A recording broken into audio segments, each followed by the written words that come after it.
Yeah, I'm taken by James Wiggy. I just think she's fantastic. And it doesn't surprise me that the great Bonita Roy knows about her and different things. So that's true. So Seth, thank you for sending that lecture. Really, really wonderful. And I think yeah, I think basically the mistake of thinking the line that should be like what is it? Quilt stitched and hung over the mantle of the piano, human beings long for a gestalt so powerful that they must change their life. That is exactly right. That is exactly what humans are looking for. Like, I'm just going to say it, like, that's 100% what humans want. Humans seek an experience of Gestalt so powerful that they have to change their life. That's exactly right. And that's at the basis of what heals people. That's at the basis of what guides people. That's at what the basis of what they seek in relationship. That's at the basis of what they have in the encounter with the other person. Some sort of experience of Gestalt. And by Gestalt, you mean whole, this sort of holistic experience that is so powerful that you have to change your life, or it unveils to you a quality of experience that you didn't know was possible, right? It saturates your faculties, to use Mr. Ebert's language. It has a kind of, phase shift or whatever that kind of occurs with it. And I don't think it's by chance that she is also a poet, because she is asking, what is the methodology of poetry? Like, what is the method? Like, the method by which art occurs, right? And very often, I think in thought, we don't pay enough attention to how the thought that we have is tied to the method that we use. And, if the reductionist metaphysics is a product of the scientific method for all of its good, but if that's the only method you use, then you only get one way of seeing, because methods are always glasses, right? And so if you have basically the dominant discourse following Vervaeke and different people has been set by a scientific materialism, well, then that very methodology is going to lead to a zooming in and a seeing things as little parts that build back up, because the act of zooming in and zooming out feels like building up to something or creating something, right? And then you basically project that method into your worldview. Like, the method itself actually is your worldview, funny enough. Like, that's one of the reasons it almost can become lifeless, because you're actually having a tool be your world as opposed to the tool be a thing in the world, right? But what Jan and talking about really in being a poet, like, the poet is in this weird thing where you're working, and suddenly you apprehend what all those pieces add up to. Suddenly you see this thing through what you're doing, that all these things were part of that you didn't know, that elucidates all of the different pieces in a different way. And poetry, for me, and certainly stories, and I'll just pass it. I mean, these are just open thoughts, because I think the experience of meaning is such an incredible lecture. And I picked up the book, and just 2 pages in, you're like, oh my gosh. Like, the experience of reality, I've just been thinking about it. It's not parts building into whole, it's weaving. Threads are weaving, and it's gestalts curving into gestalts. It's holes curving into holes, not building up into. It's curving based on how you want to look and how you want to observe. So I just think it's tremendous work. I did just want to say hello properly, actually. Oh, hi. That whole time I was sitting here. What's up? Oh, hi. Part of the clutter for me was the recognition that I had not said hello. Great to see you in the neighborhood, Aspasia. It's a real treat. I have a million notes just from that one lecture, and quotes and places I could take this. And I actually might just hand it over to you, Seth, and see what's on your mind if you want. Or I'm happy to to pick up one of those, but my sense is that yeah, it might be better for me to just ground a little. I'll just read one of the bits that really stuck out for me as I guess, yeah, bringing together lots of strands of how I think about living, but also kind of, again, therapeutic process. So she said, we experience irresolvable clutter that blocks a satisfying experience of meaning. And that whole way that she sort of elucidated around clutter, the identification of clutter, the manner in which we can, a gestalt can sort of pop forth from out of clutter, which can have its own experience.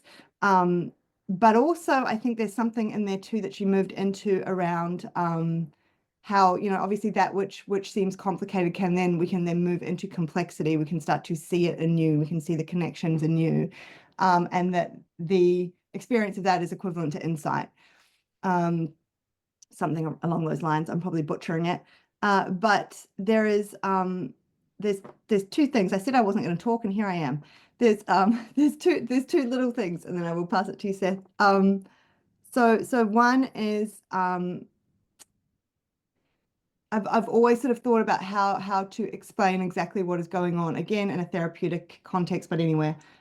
When as therapists, you're sort of trying to, there's a manner in which you interact or take part in the relationship that's about, part of it is about being honed in on identification. I guess it's a little bit like the Gestalt. Like you are looking for particular things that pop forth to you that the other person may not be seeing or can't see through the clutter. And so there's the identification of that. And then there's also, but there's also something about, sorry, this is cluttered. There is also something about removing some of that clutter, which I could talk about as being defenses, anxiety, whatever it is. What does come forth from that also, there's a reacquainting it through time. So a lot of what I think this is about too is, I guess, how we make meaning across time. So there is a lot of, so often what pops forth is something that is from the past, like something that seems random. But by taking that seriously, you come to see how that is completely, absolutely relevant to this exact thing that's going on right now in a way that you're never able to understand because of the clutter. There's just lots of so I am essentially going backwards. I'm taking a really nicely refined, elegant way that Jan has presented this, and I am now kind of at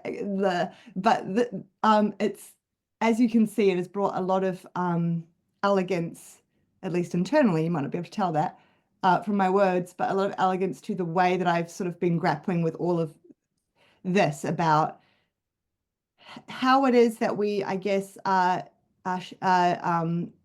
it is that we attune to a person, attune to ourselves, attune to the world in a manner that is affording us new possibility, helps us to see in a new way or experience in a new way, but not, it goes back to something that we talked about in a previous talk.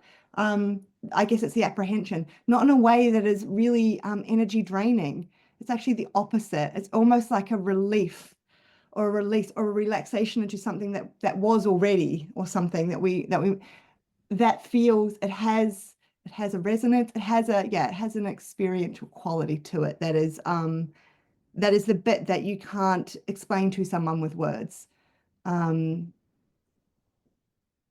I will be quiet now, and I have lots more written down, but I'll throw it over to you, Seth. Sure. Well, it's been a while since I actually listened to the lecture, although I think I re-listened when I sent it to the two of you. But I know that I thought of it coming out of the end of the last conversation where we had this metaphor of the hologram. And, Daniel spent a lot of time with what's the difference between the experience of a being who only lives on a plane in 2 dimensions versus what happens when we pop out, right? And you just said something about, the impact of this lecture on you. I think you used the phrase that you experienced an internal elegance, right? And then you sort of said, well, now I'm struggling with my words. But to speak is to try to say something by putting a chain of words in a linear sequence. And so, poetry doesn't worry about that as much as, let's say, your essay for your high school English teacher, or a news article or something like this.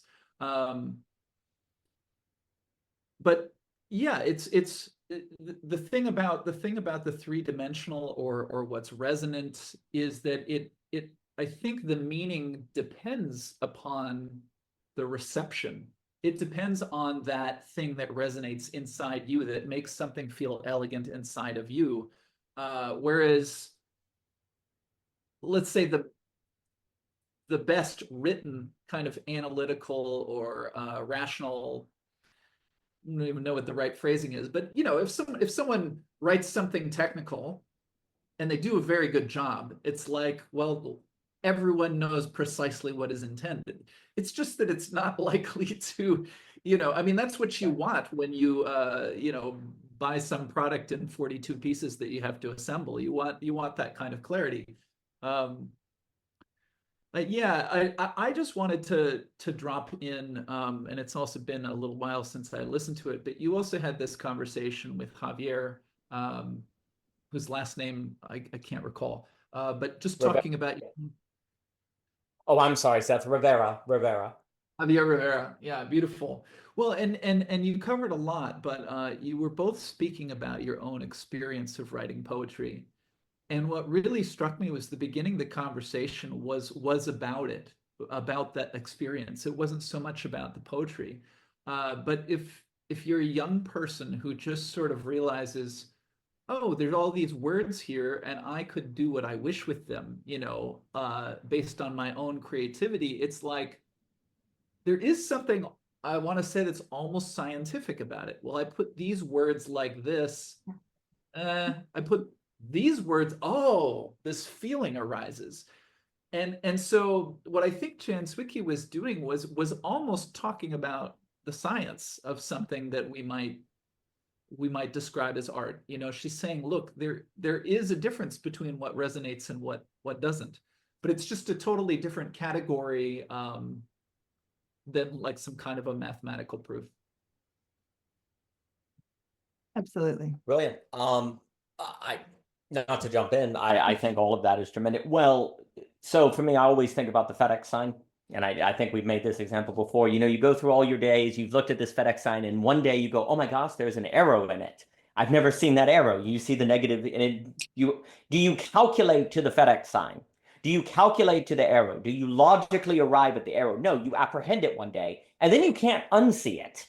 Like once you see it, it's like, bam, you know it, right? You make that sort of apprehension occurs.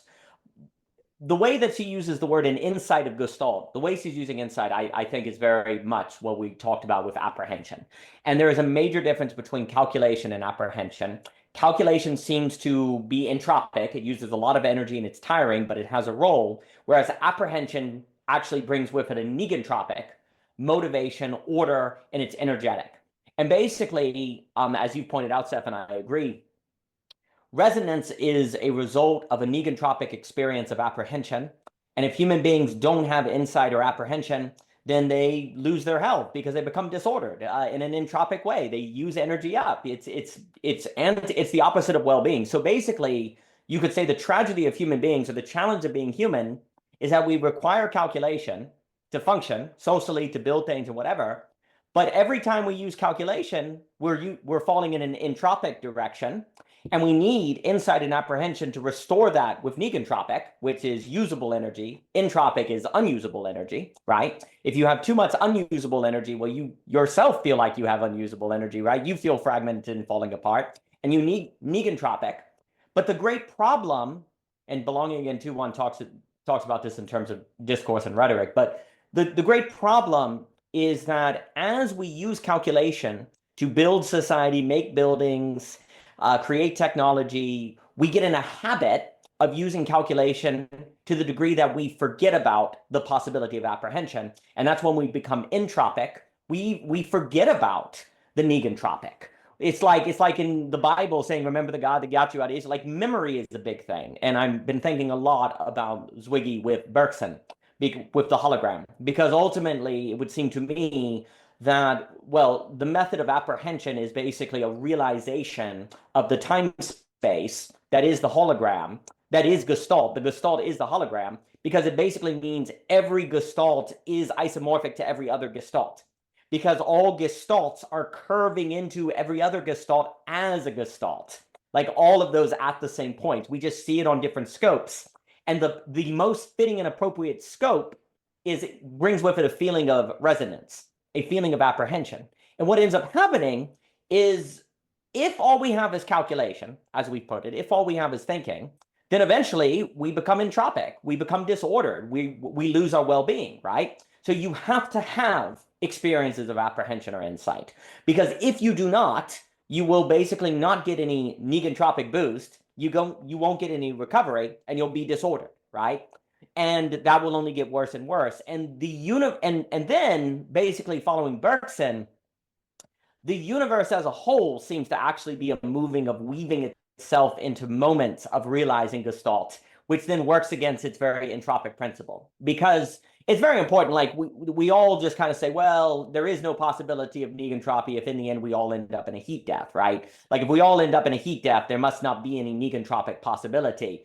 But if that was the case, there wouldn't be a universe at all. Like the universe couldn't have come into existence if all there was entropy, right? And entropy is unusable energy. It's not the destruction of energy. It's when energy is so dispersed or it's so fragmented that you can't use it anymore, right? And the idea is that in the end of the universe, it's basically a distribution of energy to a point where it's a flat equilibrium.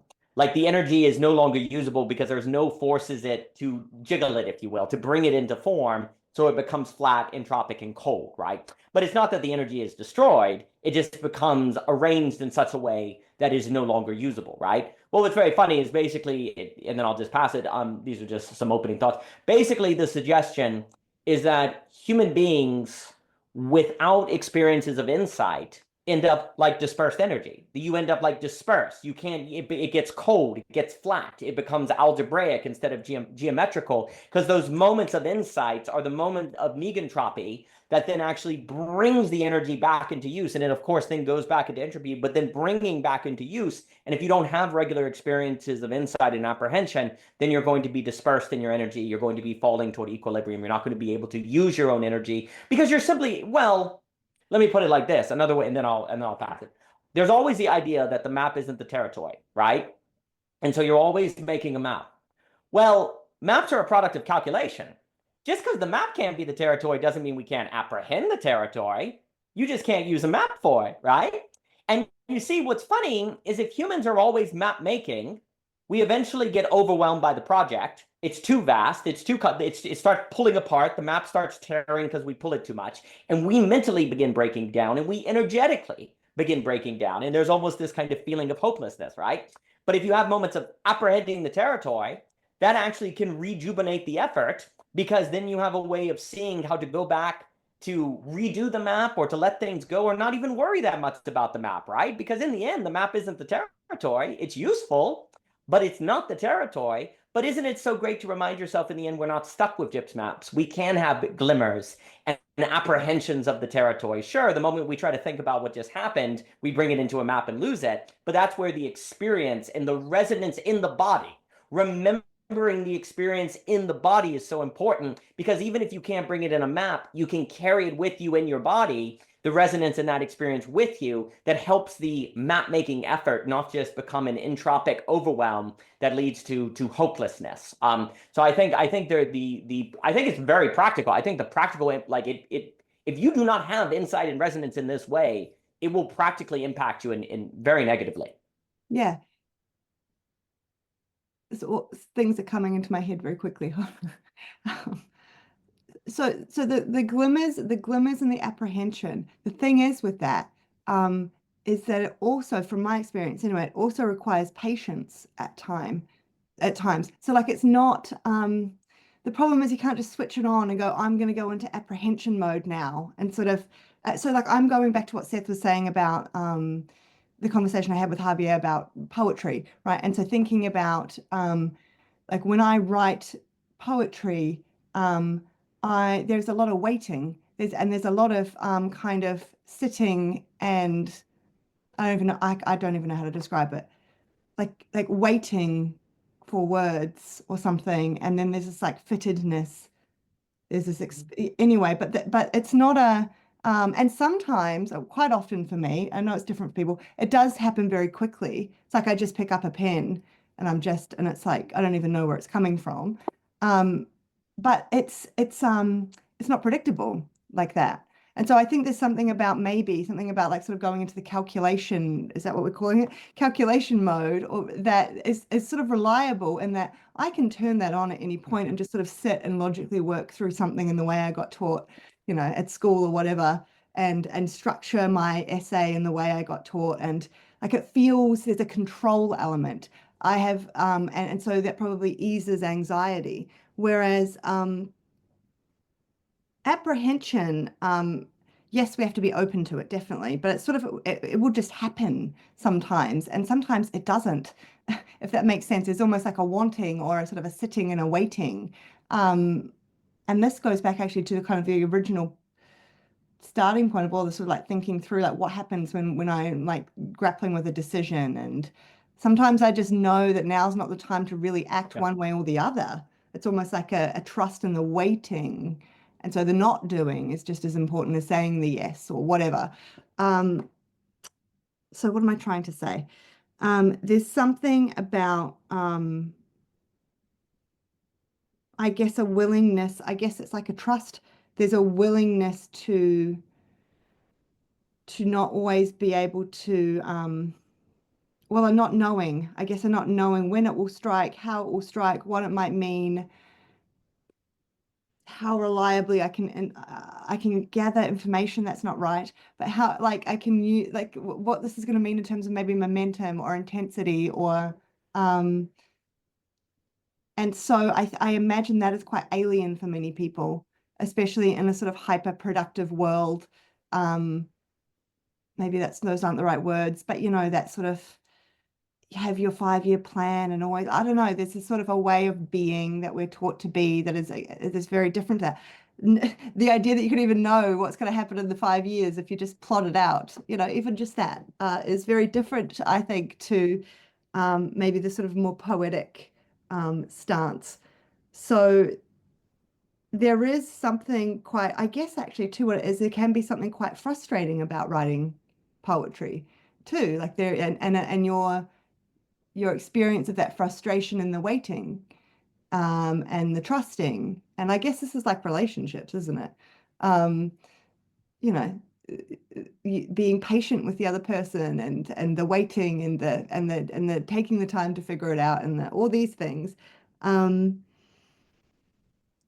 I guess this is part of the emotional component, is that comes with anxiety and that comes with frustration and uncertainty, and all of these things that we are really taught now are bad, and we should be, it's all in our power to be not experiencing those things. There's nothing useful that comes from them. Yeah, I just wanted to throw that bit in there, that it's there is something too about waiting and patience that goes with this. It's not always, yeah, I think sometimes for me anyway, when I hear people talking about like apprehension, moments of insight, glimmers, all these things, it sounds like it's all very fast and sort of, and it is when it happens, but there can also be a lot of sitting around from my experience and sort of, yeah, I think that's important too. So I think maybe there's something too about the importance of rest in all of this. Maybe that is the invitation for rest as a, and the importance of that, as opposed to the way that we often treat ourselves these days, that we should always be doing, like every moment of time should be kind of calculated, and be the importance of rest. Yeah, I'll just add that in there. I'll be quiet now. Mm.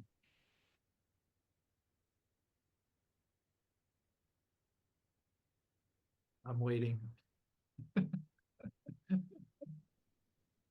Did you have something, Daniel?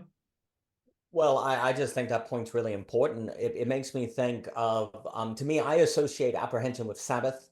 And the word Sabbath in rest does not mean, when it says God rests on the seventh day, the word rest is, like an N.T. Wright points out, is more like God sitting on a throne over creation.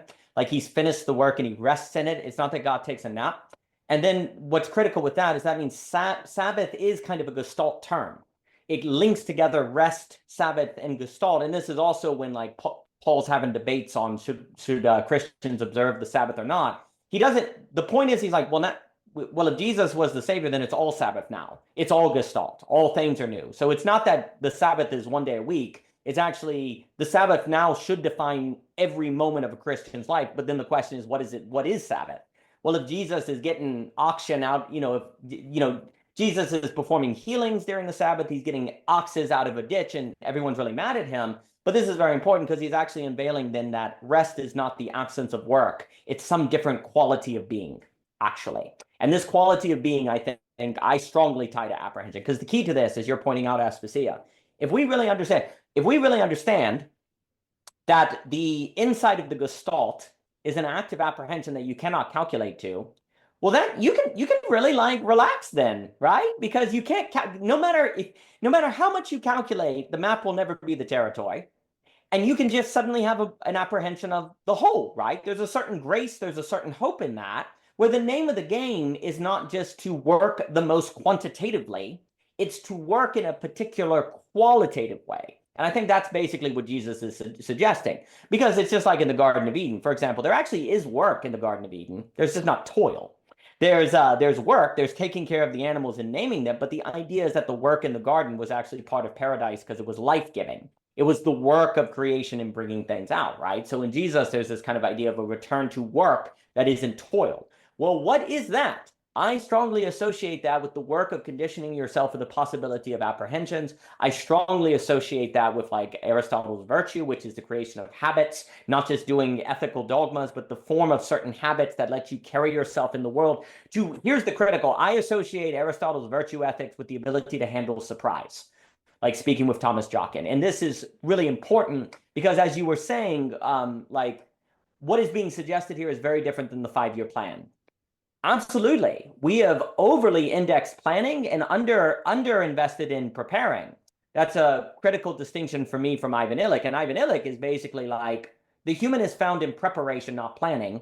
If all we do is plan and define a responsible human being as someone with a good plan, we're going to be replaced by the economy and machines because they will always be better planners and eventually get replaced by AI. The space that the human can carve out that is uniquely human is the space of preparing via ergo conditioning, preparing for surprising, making conditions for moments of apprehension, of apprehending the whole, the inside of Gestalt, right? That is what the human, especially with AI coming on the scene, that will always be a better calculator and will always have a better 5-year plan.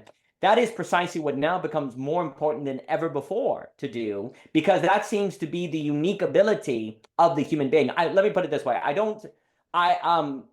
If I were a betting man, I would bet that apprehension of Gestalt is probably the kind of intelligence humans can do that AI cannot, certainly for a long time. And certainly, if AI can do it, humans will have to program it into the AI, so that would only be evidence that humans do it, right?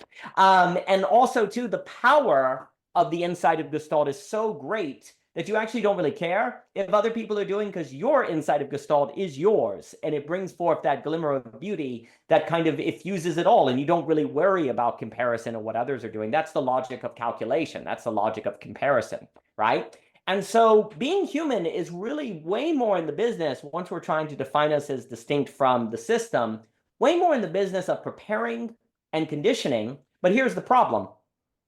The map isn't the territory, but the map is quantifiable, ergo reliable. Therefore, we just make a map. Whereas an apprehension of the territory, that's actually the territory and actually an experience of Gestalt, but it's not reliable and you can't show anyone a map, so it doesn't exist.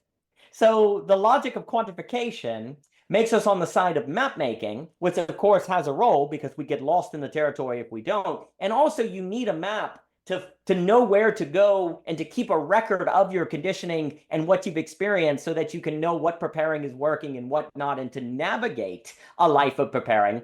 But using a map to navigate a life of preparing for moments where you apprehend the territory beyond the map, to sacrifice the map, making a map to sacrifice a map or to leave it behind is very different from making a map precisely so that it's better than all the other maps and it's a product of your calculation and it's the super smart math. Funny enough, the more perfect the map becomes, the more useless it is because it becomes too complicated to read. And if it was perfectly like the territory, then it's completely useless because the whole reason you make the map is because you can't comprehend the territory at all, right? So this is the funny part. Therefore, calculation is a losing battle. If calculation actually succeeded what it wanted to do, it would be useless, because it would be beyond calculation. You couldn't comprehend the thing that you created from calculation, right? A perfect map cannot be read, right?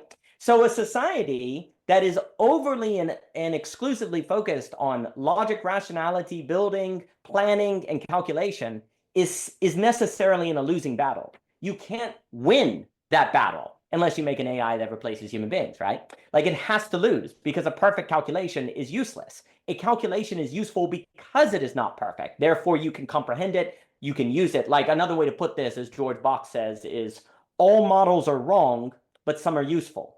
Models are useful because they're wrong, right? If they were perfectly right, then they'd be useless. You couldn't understand it, right? So calculation is actually called in a losing game if it is not ultimately in service of apprehension.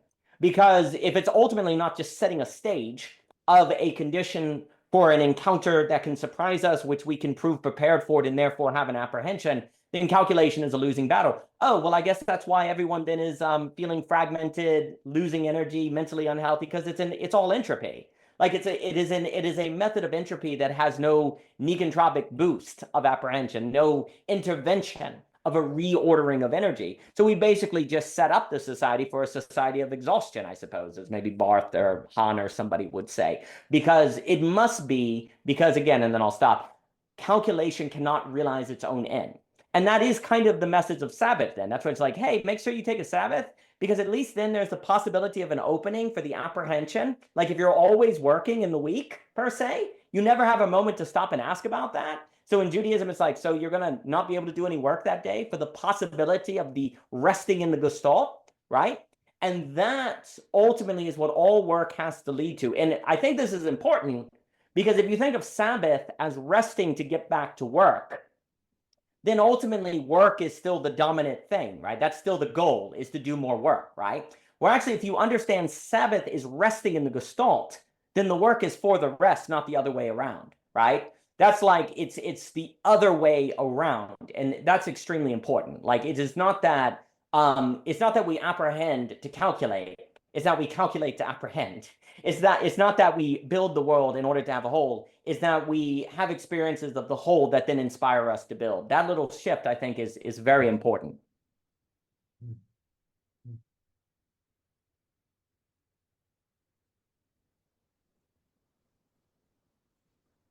Yeah, I mean, if you wanted to write a poem, you just think about what would be the feeling of even I don't even know what the poem is about, or maybe, maybe something strikes you and there is an image, there's a spark, but you sit down. I like how Aspasia described the process of waiting for the words, and then something, arrives and it just fits. Whereas if you want to solve an equation, the attention is already narrowed to a point, like even before the answer is found, right? So I think there's a different orientation. And I was sort of intuiting something. I like what you said also about the Sabbath, because if Aspasia wants to write the poem, but the words aren't there yet, the rest is part of the process. Yep. It's like I can't speed it up. It's like I actually have to take time. Maybe a word for this would be appreciation, right? I work all week, and on the Sabbath, I appreciate the work I've done, or I become appreciated as a result of the work. Appreciated in the sense of like the way they use it in finances, something is increased or somehow made greater. And yeah, I got distracted by something over in the corner of my eye here. Is it those holograms again? Yeah, it's a hologram. It was actually a stupid text message on a phone that Hologram. I had that as well. I had pulling someone me back. calling. Yeah. I heard some incredible screaming with the children. That's always fun. It's like, oh, I hope that works out. Hope that's good. Well, I mean, okay, here's me maybe struggling to come back to the conversation, but in a sense, like even that distraction forced to pause, like I'm speaking, and now I start thinking of something that's irrelevant. I actually have to drop it in order that I can come back. This makes me think of Zwicky talks about a distinction between something being complicated and something being complex. And of course, our life the world we live in is very complex. You know, there's an endless number of things, but there can be this experience of order where one thing points to another. Yeah, I'm still interested in this orientation though, like this moment before the poem or before the math equation, because really, if I'm looking to solve a math equation, I probably won't be able to write a poem. And perhaps the reverse is true as well. So there's a certain openness that we begin with. And of course, it's so easy to see it in children who don't have goal orientation. They just have bodies. And they'd prefer to experience something joyful in their bodies. So they're sort of searching for the next little piece of joy. And of course, they have other experiences as well. But yeah, I don't know exactly where I want to take it, so I'm just going to leave it here. Like the orientation of purposefully like sitting down to write a poem.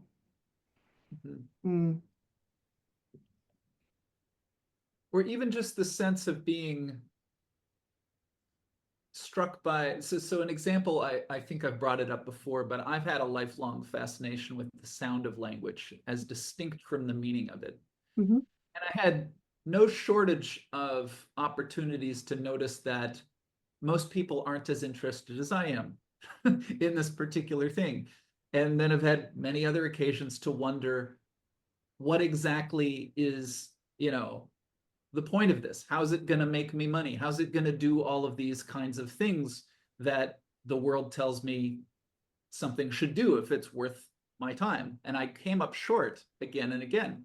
And yet it still draws me in. What is that? And so I think there's something about it. I loved what you said before, Daniel, about one gestalt curves into the next, right? So just by being a whole human being with this complex body, I am a kind of a gestalt, but I certainly don't understand how it is that I came to be. But then there's certain things, there's certain experiences I have, maybe a conversation with friends like this, where something, maybe I become a little more complex and a little less complicated to myself. Like, right, you know, I'm among friends. This means that we've sifted through certain things. We've done a certain dance and discovered that we enjoy spending time together. And that means that certain things that maybe make me uncomfortable elsewhere typically don't happen here. Or if they do, I find I can recover from them. So I'm just in maybe a calmer dispositional state, right? I am somewhere closer to rest. And it doesn't mean that, you know, like here we are, what are we talking about? It's not simple, but I'm in a state where at least I can grapple with it.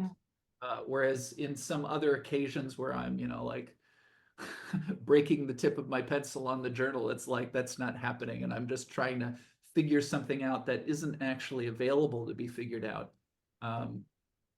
Yeah, no, that's really helpful.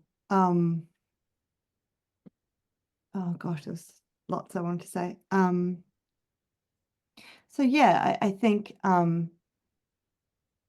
it sort of sounds like an anxiety too, which goes back to like a particular kind of anxiety that you're probably describing there when you talk about an example of being with people you don't know and actually feeling more maybe complicated than complex, or you know, there's the resting in good friendship, I think, just comes from the reduction in the social anxiety. And so now that's the clutter in my mind, part of the clutter that falls away or can be re-understood or integrated into our experience in the moment in some more unified Gestalt kind of way. But and then I can understand how for some people, so, and even probably for myself, for anyone, if you sit down because someone says to you, I need you to write a poem now, right? I would anyway, because this all comes back to your own relationship to how you do this. I don't for a minute think that the way I write poetry is how probably most people do. But maybe it is. But if someone said that to me right now, look, to be fair, I've probably had enough experience writing stuff like that it wouldn't give me that much anxiety. But if you say that to someone, I can understand that the anxiety would rise more. It's sort of like like, oh, now I'm going to sit down and write a poem. Good. But so maybe this is more personal than, but I'll share it anyway. Well, because maybe it's relevant. But so for me, there's something about the relationship I have with writing in general that comes from such an early place in my life, and probably from such loneliness in certain respects. And it's very friendly. I don't know how to explain it. It's very comforting is the word, not friendly. It's very comforting to me. So if I were to sit down, it's almost there is an anxiety, is what I'm trying to say in long form. I find it's a very comforting space, but it's also deeply private. So it's not like I am writing with the intention that now I have to sell this or give it to someone and hope they know what I was trying to say. Or I write it actually a lot of the time because it's almost like a pressure builds up inside me and I have to write. It's compulsive. Not always, but and I did want to actually link that to what you were saying there, Seth, about your love of the sound of language. That really resonates for me because or sometimes when I'm writing, it's about the sound. But also, I think back when I was young and I was reading poems, even now. But like when I'm reading things, I remember I was reading such dense stuff when I was young. I didn't even know what like lots of the words even meant. But I would read it and just sound it out. And I just loved that. I loved the sound, the rhythm, so I would like a poem based on the sound, really. It wasn't like I was reading it sort of when I was 9 and going, oh, that's a really nice kind of, I don't know, like reflection on existence. Or I was just reading. There was something about reading, and it was reading out loud or even like hearing it in my head. It was the sound that really caught me, I think, originally. But I'm sure it's doing something else as well. I'm sure there's some sort of emotional movement that's going on. What on earth am I trying to get to? A lot of clutter today. So there's something about the anxiety. Oh, there's something about, right, being more, probably being in a context where insight of this kind that we're talking about is more likely to take place. Might be one, I think, Seth, you're describing like if you're with good friends as opposed to just being with a whole lot of new people, that there's a reduction in anxiety that would make that more likely to take place because, yeah, I'm going around in circles now. Where am I trying to go? And I would say it might be easier, right? I would also hope to be able to walk into that room full of people I'd never met in such a state of openness that I could discover the resonance. But I think just because of our habits, we're used to certain things. And there's no question that when anxiety is reduced, perception is better. Yes. Right? We simply discern better when there's less anxiety, but it can be, the pitfall can be that we get too comfortable. Yeah. And then we just assume there is no danger here, and danger will never come. So we just kind of fall asleep. I think this is one of the interesting things about AI, because on some level, for people to interact with whatever it is that's in there that never judges me and mirrors me in all of these ways, it does reduce a lot of tension. And there's definitely an affordance in that. The question is, do I start to think that this is a good prediction for how the world will be? Or am I in fact in a cocoon that is miseducating me about, how the rest of the universe works? And the other thing I find interesting about it is even the designers of AI don't fully understand how it works. So they just know it can compute a billion things at the same times, but how many different ways can a billion things be combined? There is stuff going on in there that they can't quite describe. But if you were to speak about AI without getting mystical, I think what it does is it recognizes patterns. right? And on that level, even if it's purely math, it can recognize patterns faster, than we can, on some level. But I don't know, when you're reading poetry and there's words you don't understand, but something happens in your body, there's something that's instantaneous there, right? It strikes me that, a poem or a piece of music or just a beautiful thing that my friend says to me, it simply feels good.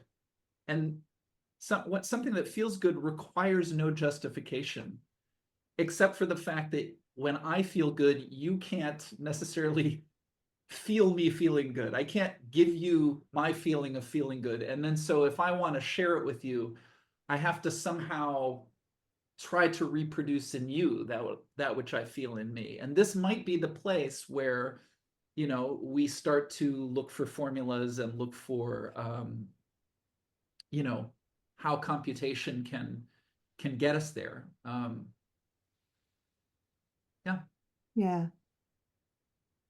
There's something about the way that we seek patterns, though, like what we understand a pattern to be, if that makes sense. Like that can go wrong in all sorts of ways. I just keep thinking of the idea of like novel patterns, or like something that maybe is not yet a pattern or something. Daniel, you haven't spoken for a while. I'm gonna just No, well, I think all the points are being made are very important. So does AI, so the question is, are we seeing in some sort of calculation of Gestalt? And is something lost in that if you don't have an insight of Gestalt or apprehend Gestalt? Maybe yes, maybe no, right? So AI seems to be able to do something that is like Gestalt, but is it a simulacra of it, right? Like if you made a map that, if let's say theoretically AI actually could make a map that was the territory, would there nevertheless be something lost in that map that is only experientiable if you apprehend the territory, right? Yes or no, right?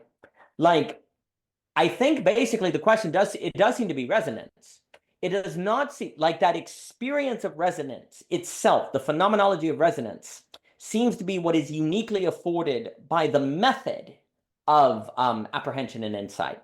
That even if you get the same result through calculation, you don't get the same resonance. You don't get the same light up of subjectivity. You don't get the same music, if you will, right? And what's just very, very interesting is we might have a world where an AI being able to practically give us a map that is the territory, and yet, nevertheless, that would actually force us to realize that that's not actually what we want. It's not actually, what we're after is not actually a map that is the territory. We think it is because we have to make maps. What we're after is a insight of Gestalt that is so powerful that you must change your life. We are looking for an experience of reading the map, not just the map. We're for literally the experience of how we read the map.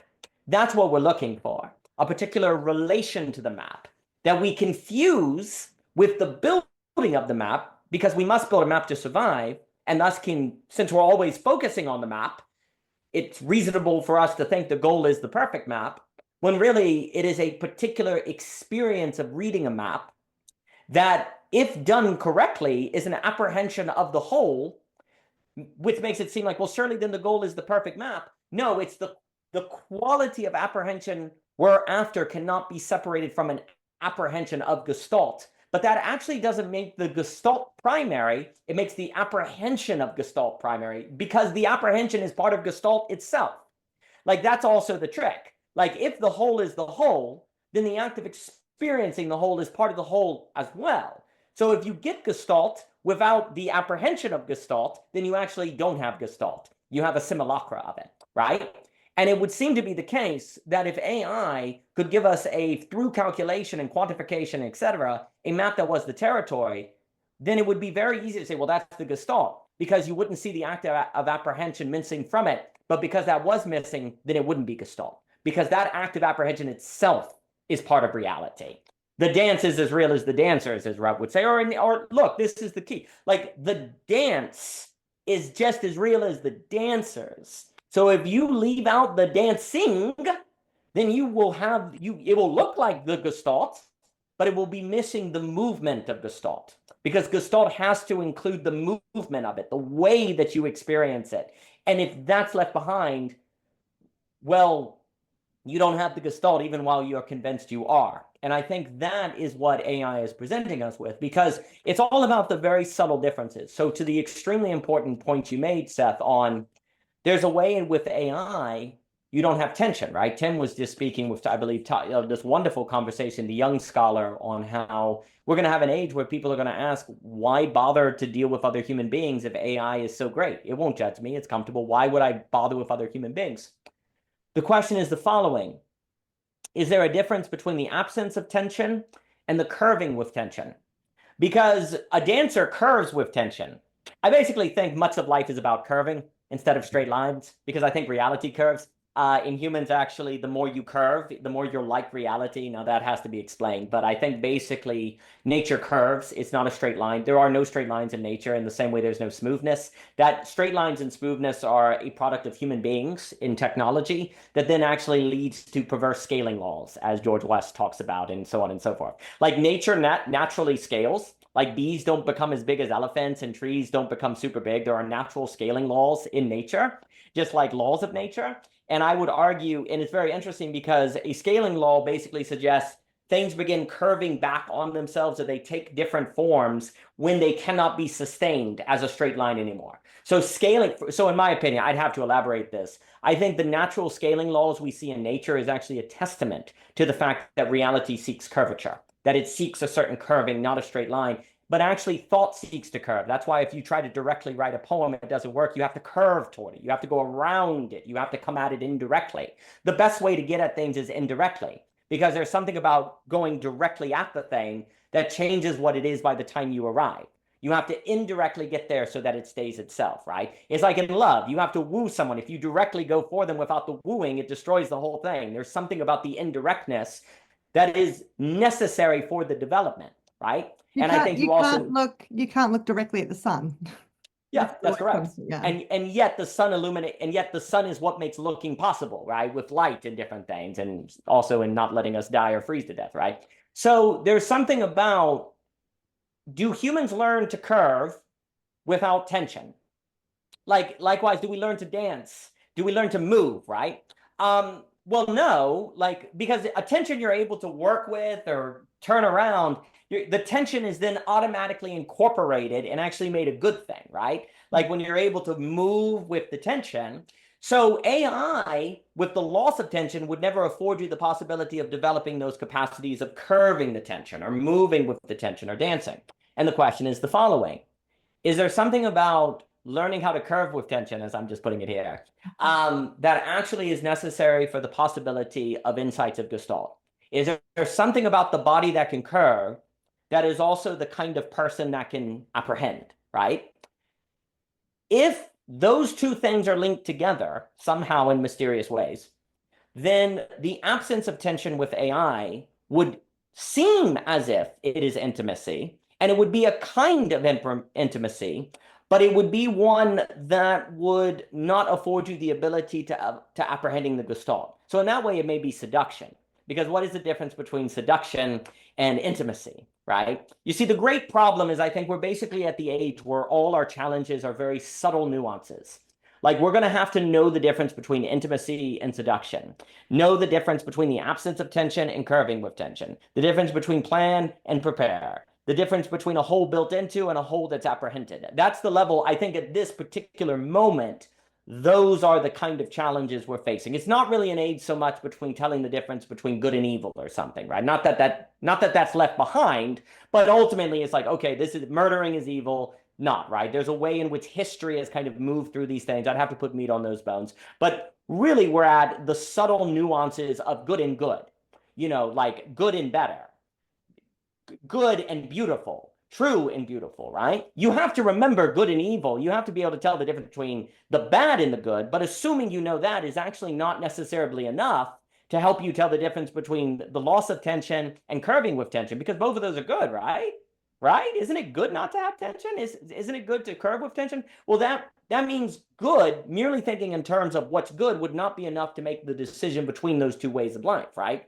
because the absence of tension is a good thing, right? And if you say it's not, then you're bringing a certain texture to the word good that is not afforded by a simplistic moral theory. You're saying that there's some sort of qualitative difference between those two that goes beyond a quantitative utilitarianism or something, right? Well, where do you arrive at that? The act of apprehension and judgment of the situation itself, right?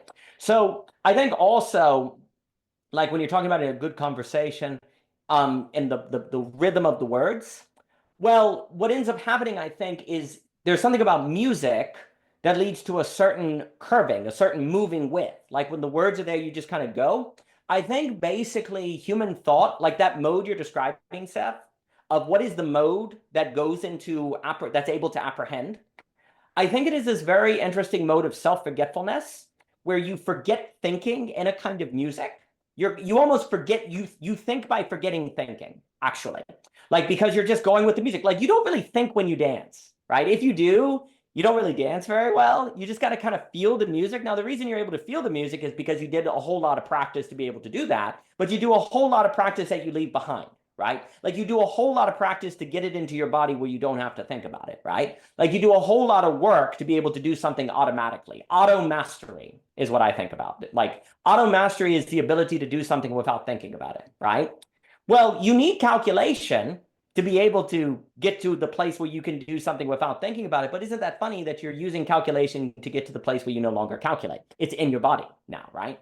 So you're using practice to enter a sort of state of not thinking about it. But since it's held in your body, you're able to think even while you're not thinking, actually. You're able to just find yourself toward things in a manner that are apprehending without actually having to use energy to do that. Because if that was the case, it would become entropic. So there's something, well, but then of course, and I'll pause here, but there's more to say. We're in the age of we're having to choose between the automatic of the AI and the auto mastery of the human being.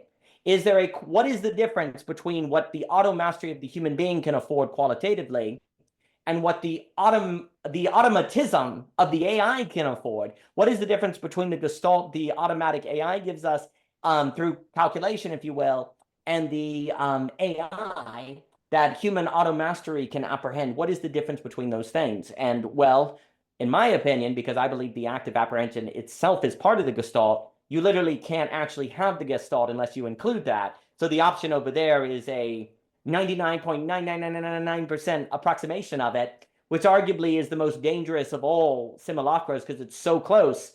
But if it's so close, then it's not the Gestalt. If you're off by 0.000001 of the Gestalt, well, then it's not the Gestalt, right? It's something else.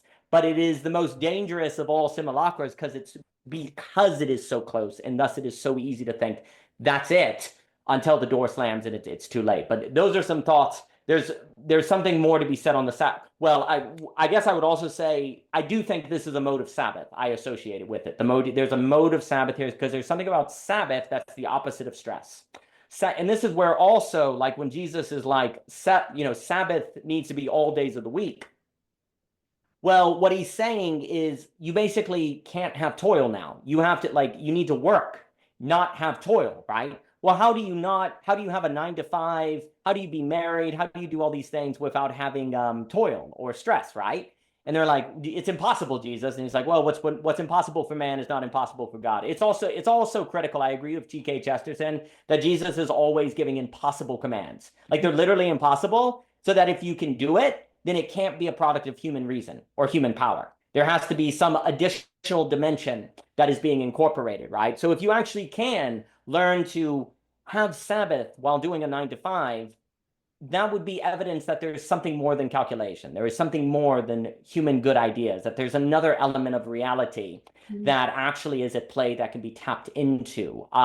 But that sort of raising of the bar to say, you must learn how to have Sabbath even at the 9 to 5. Well, that's impossible, Jesus. You've lost your mind.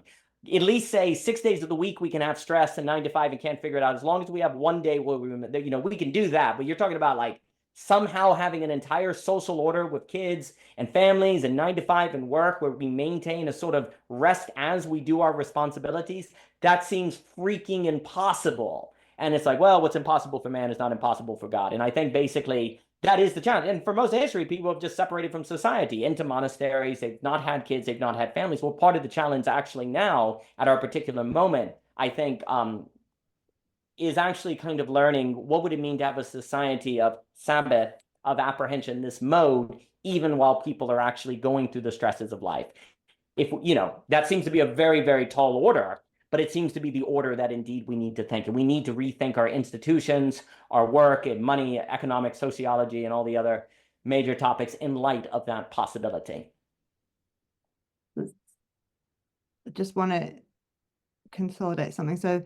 So by using the method of insight to arrive at the outcome, the thing, you experience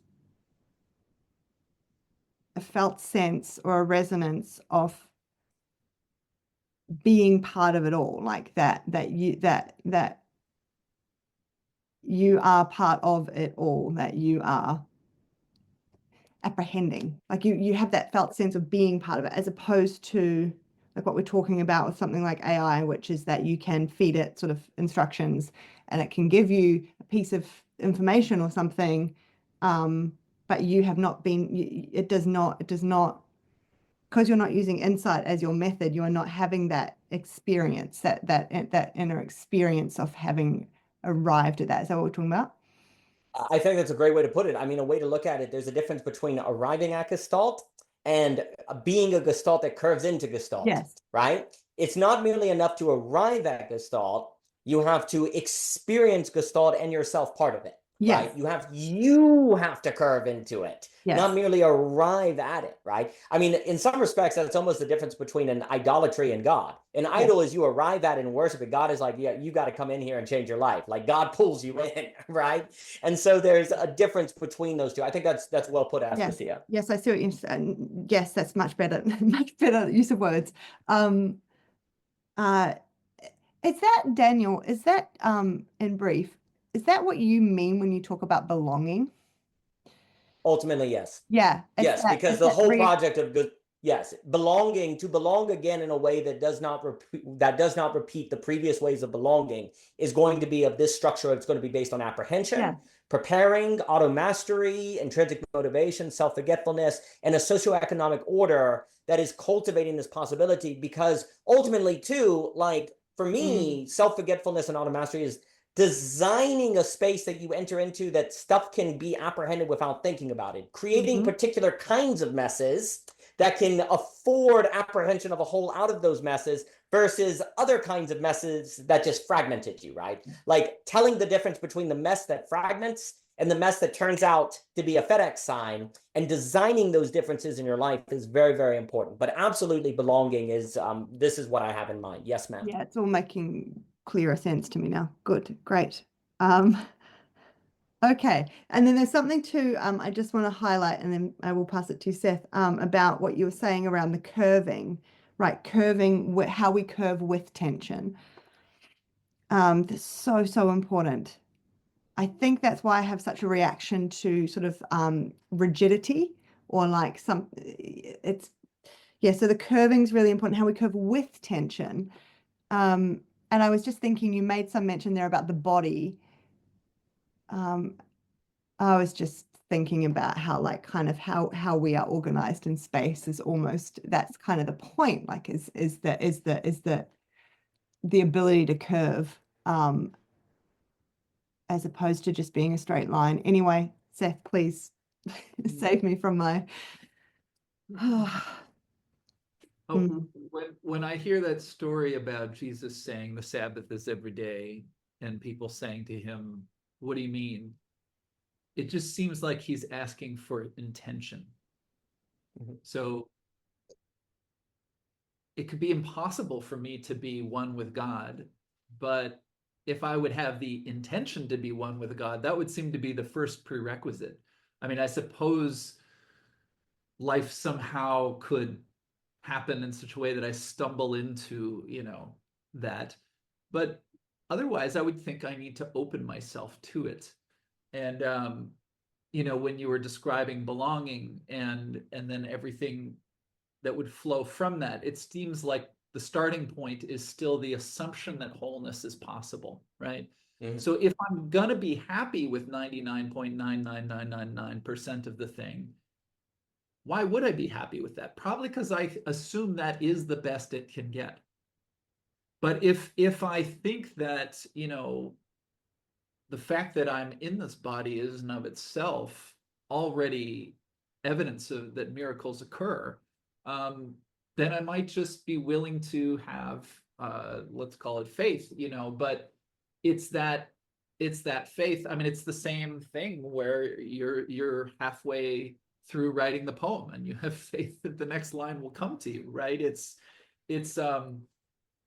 like something I've been thinking of a number of times is like the Gestalt, if it's out there somewhere, it's completed in me. Like I am part of that Gestalt. And I mean, if I never came along, then the Gestalt could probably, you know, still be okay. But since I'm here, when I encounter this poem and it resonates, it's actually because there was something already in me that was sort of waiting for this poem, you know. And what's interesting is the same poem does nothing for another person, and they might be not, you know, they might be a lover of poetry, just a lover of a different kind of poetry, but maybe there's something novel and new for me, which is, you know, the other person has seen 20 million times, and it doesn't provide that sense of insight. Oh yeah, and that's the thing I wanted to just remind us of, that Jan Zwicky talks about, is she talks about, I was actually looking at the essay. She has a essay with 60 bullet points on lyric philosophy, and I was looking at that before. And one of the things she talks about is, what is a lyric argument? You know, how do you convince someone of something? And in the end, she says, you don't. You just point until they see it, right? And then if it's so, and she even has quotes from various mathematicians. The master mathematician works with the student, and they go over the formula, but I mean, they have to go over it and over it and over it until the student actually sees it. Until the student sees it, the teacher just keeps pointing and pointing and pointing. So but I love that, because we don't typically think of, you know, yeah, therapy as a lyric argument. That's beautiful, because we tend to think of a really well constructed argument as, you know, A leads to B leads to C, and maybe, you know, maybe it works for a lot of people, but then there's always that person who has a different thinking style, who doesn't understand, or in fact who just leaps to the end of the thing without needing all of the in between. And yeah, I'd love to hear you riff more on what you just put in the chat, Aspasia. But the last thing I wanted to say, that, and just underline, that I think we're coming to is the idea that the tension, or even the pain and the suffering, is part of the Gestalt. And so if, you know, in modernity, we're just used to increasing convenience, and we have this sense that, you know, like, now that I have a microwave, you know, the suffering of, you know, cooking will go away or something. And it never happens, but we are sort of, we're justifying it in this way. But also we're turning our back on something that potentially has a key or essential piece of the resonance. Like I heard you, Aspasia, talk about the therapy you do has a beauty in it, right? And if we could just have a world where no one ever had a story to tell you in the therapy office, it might not be a very, very beautiful world, actually.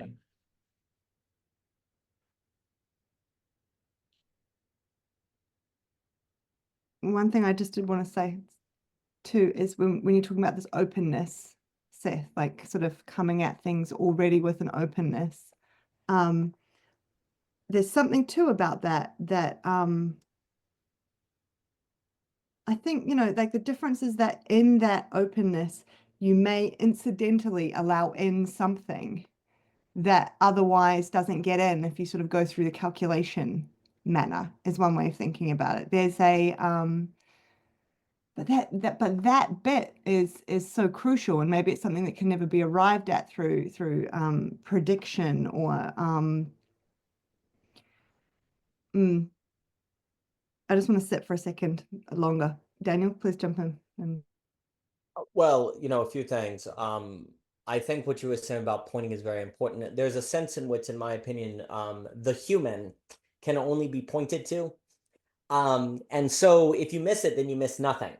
And this is really the problem, like, kind of thinking damnation, total damnation, all these kind of terms in religions. Like, if the most important things in life can only be pointed to, if you don't look, then you miss nothing because you didn't see the thing they were pointing to, right? So if there is a quality of life that is only found in the apprehension, beauty, and gestalt, and these things of the human that can only point, if we use AI and never look, then we never miss anything because we don't see the thing we miss. And so relative to us, we didn't miss anything. That's why hell is locked from the inside, as C.S. Lewis puts. That's why it's a self-enclosing structure. So really the stakes are very, very high because if, there's something about apprehending gestalt that is qualitatively and critically different than arriving at gestalt. If we put all our eggs in the basket and the human race puts all of our thinking and arriving at gestalt in AI, then we're not going to look at any of the things being pointed at, and therefore there was nothing there.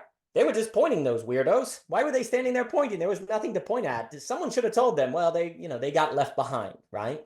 So it is quite critical that the people who have indeed had these experiences keep pointing, because the more people that point, the more there's the plausibility structure as a sociology to suggest this is not madness, that there's actually something there.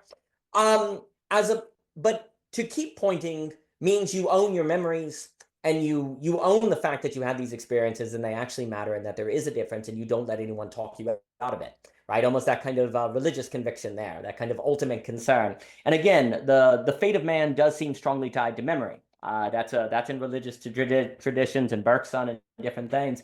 Like, if everyone forgets what they know, then no one is pointing. And so the thing that is there to be pointed at is not pointed at. And if we miss it, we didn't miss anything. But, that's the horror of quote unquote damnation, is that if you miss the most important things in life, you also miss that you missed it. And therefore you miss nothing. And so you get a gestalt, right? Oh, it's a horror. It's your idea of the gestalt. It's the whole that is the whole, almost like an HOLE, because you left behind the whole. But since you can't see beyond that, it's the whole relative to you, and it's very, very small, right? It's like the dust ball that C.S. Lewis talks about in The Great Divorce, right? So what this means is humans are actually always in the business of gestalts, even if we don't realize it. We're always making a whole, dwelling in a whole, living in a whole, picking some sort of full structure. And the problem is, you could almost say this, when we calculate the whole, almost by definition, it is always far, far, far smaller than the actual gestalt. One could perhaps here make a difference between gestalt and wholes with a lowercase w, just wholes, right?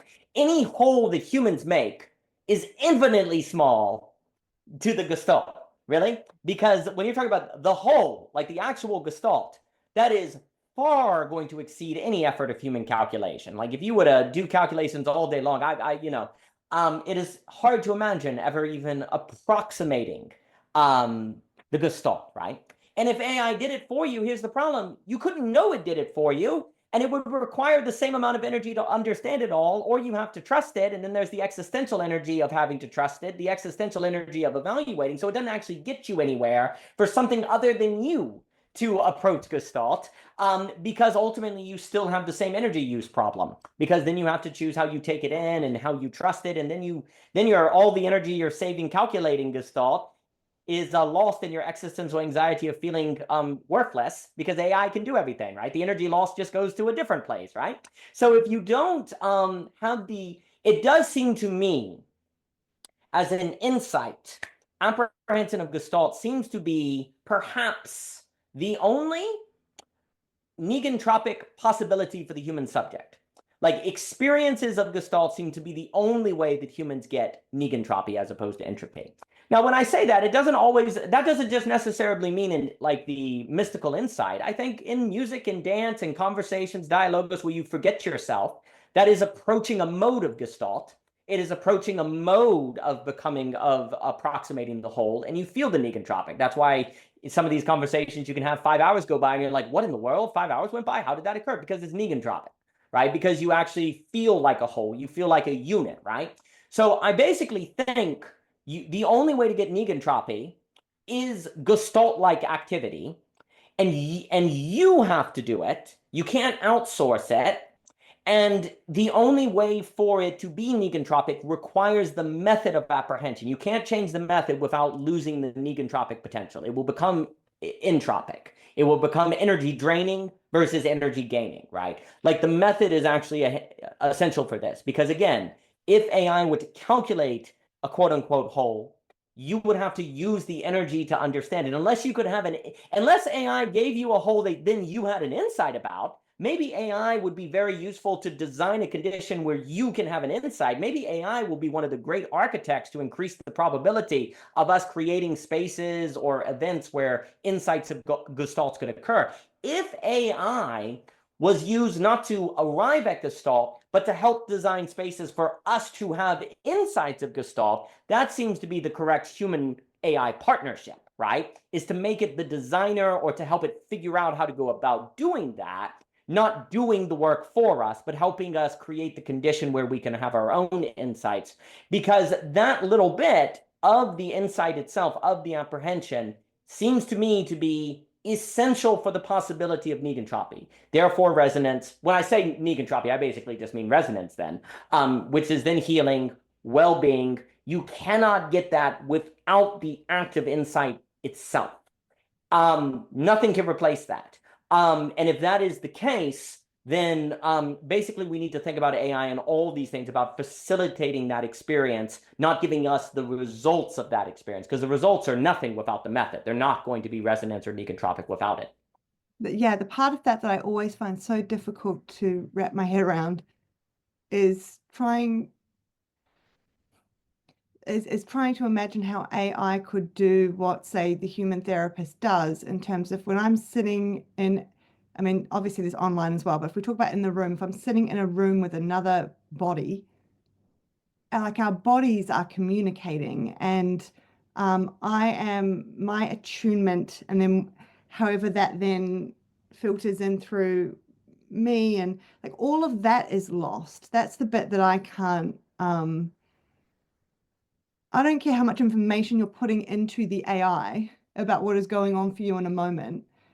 There is something about the experience of another human being deeply paying attention to you. I just don't know how it would replicate that.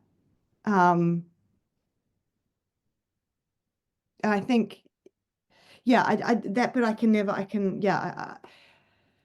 never quite imagine how that would take place. But this thing around the apprehension of the Gestalt and the experience of the apprehension of the Gestalt and how that relates to these moments, I guess, in therapy that I talk about that are beautiful. It's there's something, yeah, I mean, this sounds really trite, I know, but there really is something wordless about it in the sense that it's kind of like it's a relief too. Like it goes back to that thing we're talking about relief. It's like this, and it's like someone gets reintroduced to something that has always been there that has just been hidden. And then through that and this is a quick thing. I mean, it's not quick to get there, but once it occurs, it's quick. And then there's like this whole sort of like people even sort of open their eyes and like everything, there's an ability now to they've touched into something. There's an ability now to sort of see differently or in that brief flicker of a moment, perhaps all new, like the way that things were connected inside's all just sort of shifted and or been able to connect in new ways, and complexity's been made out of chaos or whatever. That why am I talking about this? That felt sense, and yeah, like resonance, I guess, if we're calling it that. That it's that component is, and I know we've already all said all this, I'm just kind of bringing it all together, but for myself, but that is the marker of trust, I guess. Like that is the marker of rigor. That is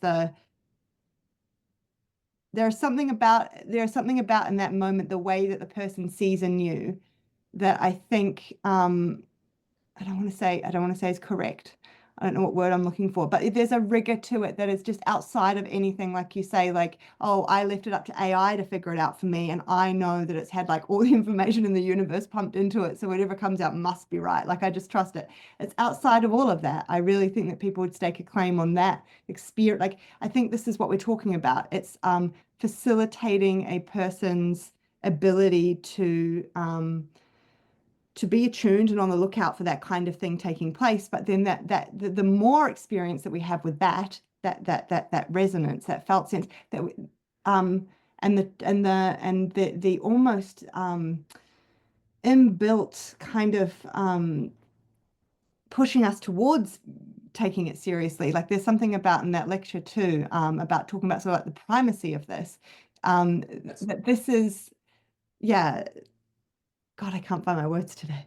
But it's, yeah, that bit is the bit that is really beautiful, because it is but it entails so much too. I'm thinking too about this whole idea of like working the whole week and then the Sabbath. It's almost like it entails so much in the lead up that is not of that nature, right? To get to the point where it is a bit like the set, like where you can rest, where there's the whatever, and then from that this experience can take place. But it's more so, I guess there's a few ways of looking at it. It's not even so much, well, it is, it's both.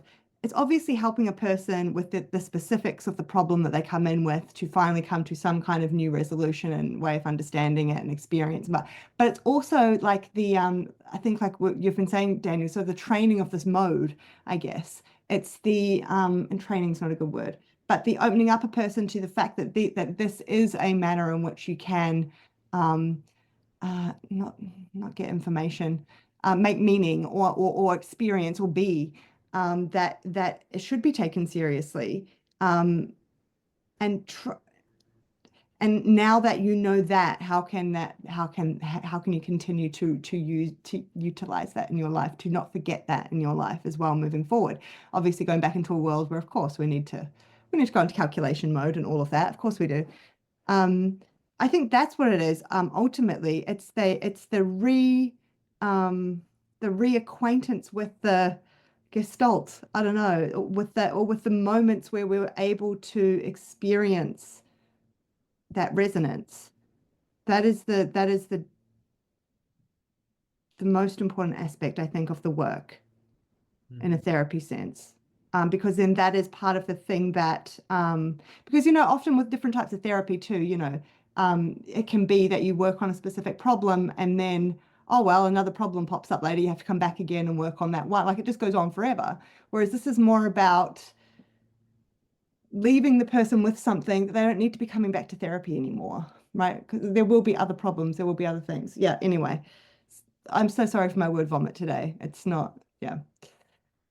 It's not elegant.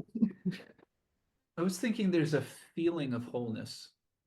So if I'm your patient, I might come with all kinds of issues and I might wonder, how are we ever going to sort all of this out? But if we have one of those wordless moments like you're describing, I might have a thought that I never heard myself say before. And it might just be something like, maybe it'll be okay, right? But that's such a revolutionary shift in my internal architecture. And, if we say a Gestalt is, I don't know, it's everything, right? But let's say it's a huge number of points.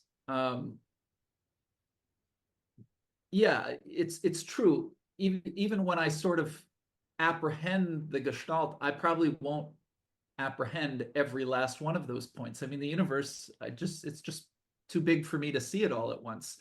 But I suppose that I could come into a place of sensing it, or even a place of telling myself the story that I sense it. I might even be deluded on some level, but before I walked into the therapy room, my story was, I'm never going to be okay. There's something wrong with me and all of that. Then I have some sort of resonance, and here I really want people to hear the physical sensation of my body is vibrating, and I feel that. And it just feels a way that makes me change my story. Like, maybe it'll be all right.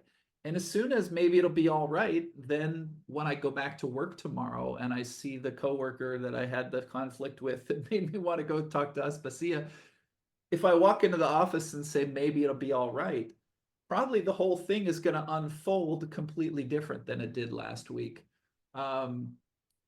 Yeah, so and then I just want to say about AI that I think if we'd make a mistake if we're too categorical, because obviously AI is not, it's here to stay. One of the things that I found interesting in experimenting with AI, because I do feel like I've had these moments of insight, and we could, we don't have to do this again, but the whole story about, oh, well, there was the printing press. I mean, we could talk about it as just the latest technology. I do think that there is some truth to the idea that AI is neutral. However, it's not neutral in so much as there are these particular billionaire companies that created the base training. So one of the things that I find the most annoying about AI is that no matter what I talk to it about, it always sort of ends with a little flourish. It has its mannerism, right? Which were programmed into it. And I could, tell it 1,000,000 times how annoying they are, or program it to stop being so annoying or something like this. But there's a degree to which, unless I knew what those people knew who created the thing in the first place, I'm kind of stuck with what these companies have given me as a consumer product. And that is not neutral, for sure. Right. And so, I mean, I've heard the most beautiful kind of like people talking about maybe we will potentially be able to understand the language of other species, thanks to AI. Like it's potentially possible, but to Daniel's point, if we can map the language of another species, well, now we have to listen to what the other species is saying. And like, that's the part that, like, we're still going to be stuck with, oh my God, this is what reality really is. What do I do with it? Yep. No, that's beautifully put. Exactly. Like the more you calculate, the more you expand to have to calculate yourself. Like if the AI can calculate more, then you have to calculate your relation to that information presented to you.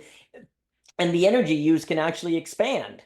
Like that's what's kind of interesting. We're almost assuming that the more AI figures out, the less we'll have to figure out because it figures it out for us. It could be exactly the opposite, where you get a lot of unintentional consequences because the more it figures out, we then have to figure out what we think about what it figured out and what we're going to do about what it figured out, right? It's kind of like the irony where Peter Kreeft has made this point, where a lot of these technologies were originally marketed as time-saving. Email, computers, they were going to be time-saving technologies. People seem like they have less time than ever. Why is that? Why is it with all the time-saving technology, you actually seem to have no time at all, right? Well, because it turns out that when you make things more efficient, then people just feel pressured to stuff more in, not to do it. And then the assumption was the more efficient it was, then the quicker it get it done and move on.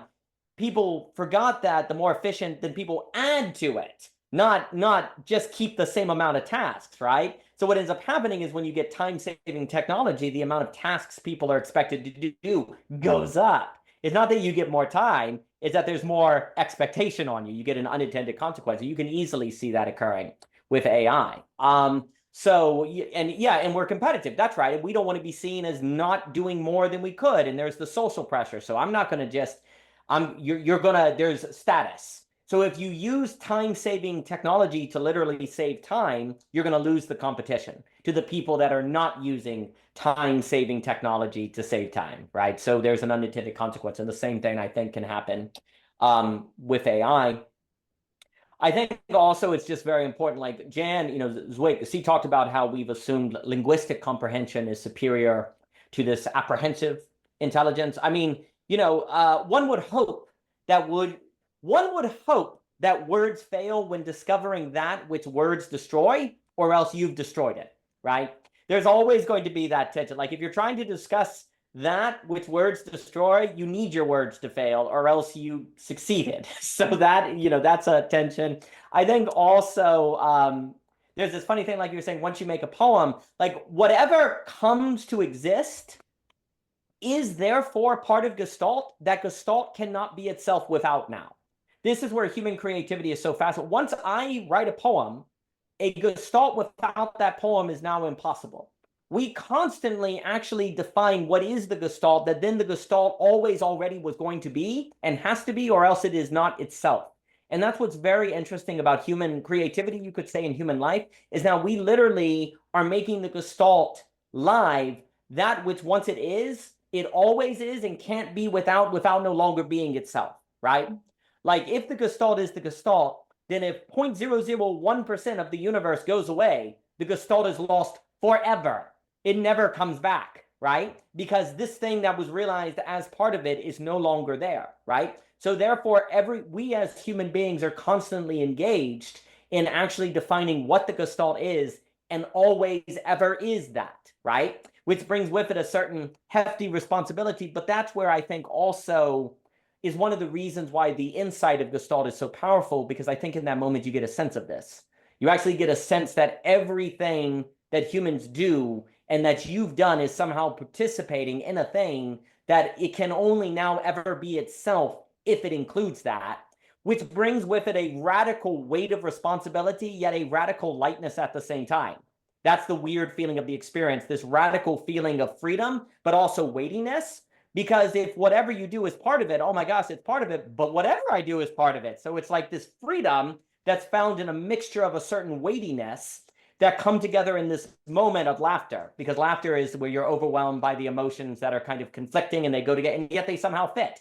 They contradict and they fit. Well, that's fantastic. That's marvelous. And I think that's the power of the experience, is where you have an experience of things that shouldn't go together going together. And you could have never calculated how they go together, because calculation would never get at it. And yet you're able to apprehend that they do, which then brings a certain relief to it, a certain sort of relief that changes everything. I also think that authentic resonance... Daniel, yes, I'll let you finish. That is that's absolutely the weaving, right? Yeah. Like I'm just imagining like knitting now, and like kind of we're like the individual human's like a little Pac-Man, but instead of eating things, he's like kind of like generating. It's like a little silkworm. He's a silkworm. Like he's kind of like generating the little like connections in between. Yeah, I understand. And this is the power. This is what often we talk about. I try and talk about and put words to as being a person kind of reacquainting with like a power within them. It's the wrong word, but that's, I think, what you're describing there. Yeah. Please. Yeah, absolutely. And I think authentic resonance is tied to insight.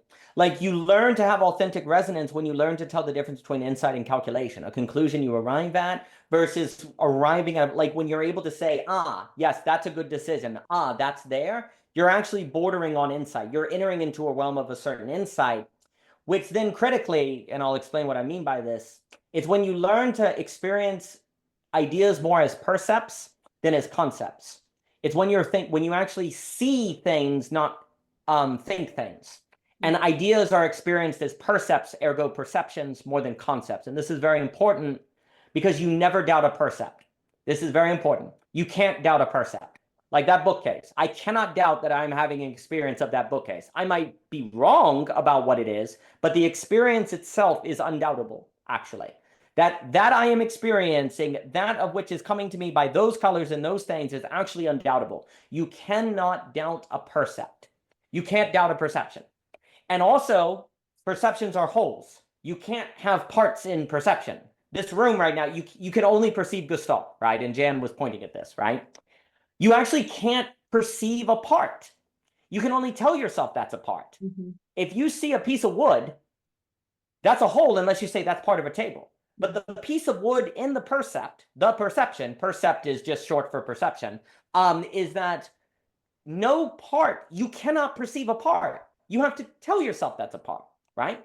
So likewise, you can't doubt a percept. You can doubt if what you think that thing is what it is, but you can't doubt the perception itself, right? So this is what's very interesting. As you move into authentic resonance and as you begin to think according to Gestalt, you begin to tell the difference between concepts that you can doubt and concepts that are actually more like percepts. And what you're trying to do is enter a mode where a way of life, a Sabbath way of life, where you're trying to reduce as many concepts that you can doubt as you can to increase the amount of percepts that are concepts. And well, the word for this is forms. You know, what did he say at the end? And Plato and all of them are pointing to this. What if reality is more like a moving shape, is a form, right? So for Plato, the highest thoughts were forms, which means geographies, geometries, right? So you can have thoughts that are actually more geometrical. Some people think in images, right? Like they think in images, not just language, right? There are artists who think in images, right? There seems to be a way to enter a thought. Now, you can have just images without any concepts, and then you get all the problems. You can end up in a false image. You can end up in a false person, you know, and you can end up no self-defense to be taken advantage of. But the problem is, as you develop the thinking that can help you defend yourself or not get manipulated, you lose the ability to think in images per se, or to think in forms, right? You have to get both. You have to somehow get both. And what you have to do is use thinking and calculation to preserve your space where thinking images is safe, or trying to more think through the whole body, or to experience life more according to percepts, and mental images more like percepts than words, right? And you're trying to have your words feed into your perception, feed into your insight, versus be what you think. You don't want the words to be where your eyes go. You want the words, in a sense, to go through your eyes in a weird way. You want the thoughts to go this way, not your brain go this way, because then it gets in a loop, right? So you're trying to direct concepts toward percepts, and you're trying to make your mind be something that is more image informal than linguistical. And you're using language simply to, for me, if I think in biblical imagery, language, calculation, and words is the building of the temple. But you're building the temple to create a space of not those things. Like the Holy of Holies, the space inside is not of words and building and language. Now, you needed those things to make the building, to have the space. But you're building all that to have a space you can go into where you can leave those things behind and try to mostly be almost in a mode of daydreaming, in a mode of letting things work through you and practicing percept and concept. And that's where the insight kind of occurs. Calculation and thinking are to create temples that protect spaces of insight cultivation. And here's I think the key. You cannot doubt a percept. So when you're talking Aspasia about with clients, it's like they see something that's correct. Well, what it is that they see something they can't unsee. They see something that they can't unsee. So it's correct in the sense of I can't unsee it. It's like the FedEx arrow, right? Once you see it, oh, it's correct. Now you see the arrow. It's not really the word correct, because you could look at the FedEx sign and never see the negative arrow and be perfectly fine. But once you see it, then you can't unsee it. And it's more like you've moved into the hole and you can't unmove into the hole, right? It's like once you see one of those images made of all the small images, you can't unsee it, right? Once you've seen the color red and you know what red is, you can't unsee the color red, right? And so you can't unsee it. But in the therapy context, the thing that you can't unsee is then healing. You're free. Because here's the trick. If I could show you that which healed you, but you had to always recalculate it or rethink it or re-remember it, you'd lose it. It wouldn't be healing. It would actually be a burden on you. The healing comes from the fact that once you get the sight, the concept that is like a percept, that is experienced like a perception, you can't unsee it. That's why it's healing, because there's no energy use you have to use anymore. If it was literally an idea I gave you, that would only be so good as you kept reminding yourself and you had it would be energy. It would be a new, well, that's where they try to heal people by, new daily routines or New Year's Positive resolutions. mantra. What are you trying to do? Yeah, that kind of stuff. The problem is that's still in the realm of calculation. Therefore, it's entropy. Therefore, it almost inevitably fails, and then you feel worse because then you've used more energy, right? But if one leads another to an experience of a percept, you can't unsee what you've seen. So the work is all done then and there. It can't be undone. And therefore, it brings with it a kind of freedom and healing that can't be lost because it is an experience that is more like a percept. And that is the supreme, and then I'll stop. The supreme work of thought is to bring people into experiences of mental images and thoughts in the mind that is like an image, that is like a percept, that is like a form, that is like seeing. What did Proust say? I always like the line from Proust. Proust said, life is not about a journey to a destination. It's about a cultivation of new eyes. That's exactly right.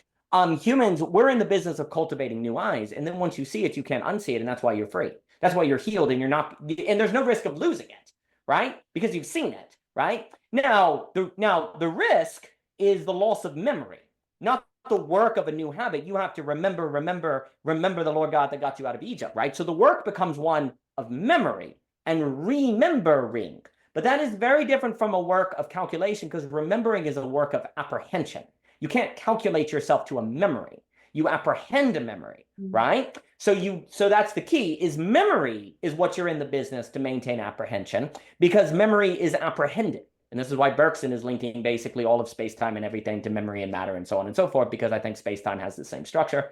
And so memory and working memory and creating spaces to remember and to be in relations to help you remember, to maintain the apprehension design, is all on the side of negentropy.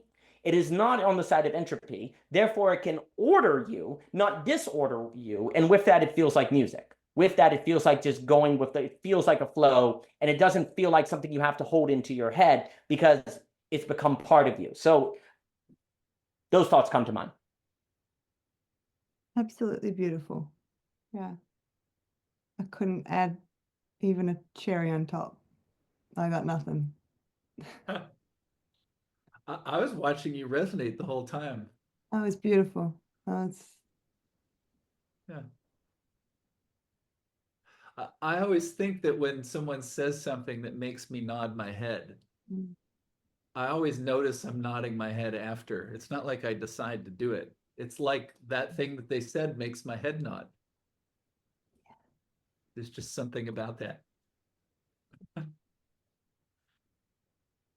Well, I definitely, I mean, to that point, and this is why I think the whole body is so important about this, is like when you're talking about what is the mode of going into a poem, there's a certain letting your body move, like letting it, not being so stiff that your head can't go, like you're in the, like if you give yourself over to something, you let yourself curve, you let yourself move. Like when you give yourself over to the poem, you just let yourself enjoy the sound, you let yourself enjoy the dancing. Like so much of like, dare I say, the secret to thinking, which is moving to apprehension, therefore authentic resonance, therefore geometry, not flatness, therefore negentropy, therefore hologram. So much of that is just letting yourself actually go in it, like not holding yourself stiff in it, like letting yourself follow with it. Like there's a real sense in which if there is a Gestalt, which there is, then it is in a sense already doing the work for you. Like it's already doing the work for you. You just need to let it. Right? And this is where Wynne and some Heideggerian scholars emphasize the letting, right? What we really, like so much of life is letting, like letting it happen, letting it go, letting the percept have authority, letting the healing happen, right? Now, what's the difference between letting and passivity, actually, right? Well, in passivity, you're denying yourself the flow, actually. It looks like you're letting, but you're actually holding yourself back, right? For the other to trample upon you, right? Letting actually requires a very confident self, because you just know that you've done the work, you can let it happen, you can let it occur, right? But the ability to think about if there is a Gestalt, then so much is self-forgetfulness, like Timothy, like letting yourself be in it, right? And also, so for me, like, I guess when I'm just thinking about this question of like coming to the poem, coming to the writing, coming to these different things, like, I just think about so much of it is creating, dare I say, spaces or ways of life where things can be let be. Things can come through. Things can just be apprehended and appear. I can't, like, when I read you don't necessarily decide I'm going to Turn the World, or I'm going to write the short story Under the Wing. What you do is you read Faulkner, you gather all the things of the Gestalt that for some reason shined out to you. You gather them and trust. I don't know why, but I trust that there's a reason for this. Maybe you write the notes in a document, never know what they're going to have. And then one day, because you let yourself be, or you design your life to try to be more in Sabbath than stress, then suddenly as you're packing boxes at the wholesale, you see Mary Rose with her son River down by, and you see, and then the whole story unfolds as you sneak away to Arby's during lunch to write the whole thing, right? You didn't know that when you were taking notes, in the dorm maybe 5 years ago, and you're going through Absalom, the Sound of Fury, and putting the Wistful, but you didn't know all of those things would come together in that way. But because there was a sense of they could, and that it might occur, then something can appear as you're stacking boxes, right? But gathering, and likewise, you never know what conversations you have with people that suddenly you think about 2 years later that connect with that music that's going on there, and these things kind of have these go together, and then it's like, of course, it was always already going to be that, right? Like that sort of continual gathering. I think the mode of the way, if apprehension is what we're after, then it's a gathering is the main activity of human beings, a gathering up. But that's also an active memory, and that's also creating a space. You're more trying to read things and have conversations and have experiences, not because, oh, I'm going to write a novel, oh, I'm not going to do things, but to gather a kind of, to create a certain architecture, a kind of space in which something could be apprehended, that then you let be and you trust that thing that's occurring. If you're not in your head and you find yourself writing it, you just let it occur, right? And that brings with it a certain feeling of resonance. And it's like, yes, that's how it is supposed to be. But to gather things up for the possibility of an insight is different from reading something for the plan of something you want to do, right? If you're reading or doing things because I have a plan of the kind of book I want to write, or the kind of conversation I want to have, or the career I'm going to have, that is different, because you're calculating the use of Faulkner. You're calculating the use of this. You're always calculating what is the value potential of this work, right? And you're making choices based on what fits into your plan, or what you've assessed has the best value for what your goal is, right? Well, unfortunately, this then puts you in training and habituating yourself to calculate and to stand over things and judging them as useful or not, as opposed to losing yourself in them so that they can take you to something that you could not have imagined, but you can apprehend. And so for me too, the mode of preparing over planning, etc., has a lot of a certain gathering, a certain trusting. I guess I think about authentic resonance this way. Like, if you is a trusting in your decision that this book is valuable, this person is valuable, this work is valuable, this conversation is valuable. I don't know how, I don't know why, I don't have a plan, but I trust, I resonate with it, therefore I will do it. And I think that is, for me, very important. A lot of trusting, okay, I feel resonance, I feel connection, I feel that sort of mystery, that sort of dance is occurring. I don't know where it's going. I don't know what it adds up to, but I will do it. And I'll do it here, here, here. And all of these things will gather, and trust that that is the work of tilling the soil, if you will, or precisely creating the environments of the apprehension. But that, I think, is part of the difference of thinking. Instead of asking, how does this fit into my plan? What value may this have? What is the use relative to my ideas of value and plans or whatever? Instead, you're trusting in the resonance. You're trusting in the genuineness of the relation. You're trusting in what is occurring, and gathering all of those without any preset ideas what are going to occur, which is actually then creating the conditions of the Gestalt to be apprehended. Yeah, I love the imagery of the temple, and like sort of just, and they're just sitting, they're sitting in it once it's sort of been prepared. That goes back to, I think, to, because even as I imagine that, I sort of even just imagine kind of the sense of rest and the sitting and the waiting. Yeah, it's so interesting, that point that you were making. You said it so beautifully, Daniel, and the words have all gone now, but I'll listen back to it, around the sort of the interplay of like this idea of what I was talking about, that restfulness, but also how it points to actually how sort of the power, or the massive responsibility as well at the same time, like just that kind of those two things together. The experience of just how immense we are, or just how the influence or something, but at the same time how there is there's almost a reprieve in that from the other kinds of tensions or something. I really don't have a lot of language.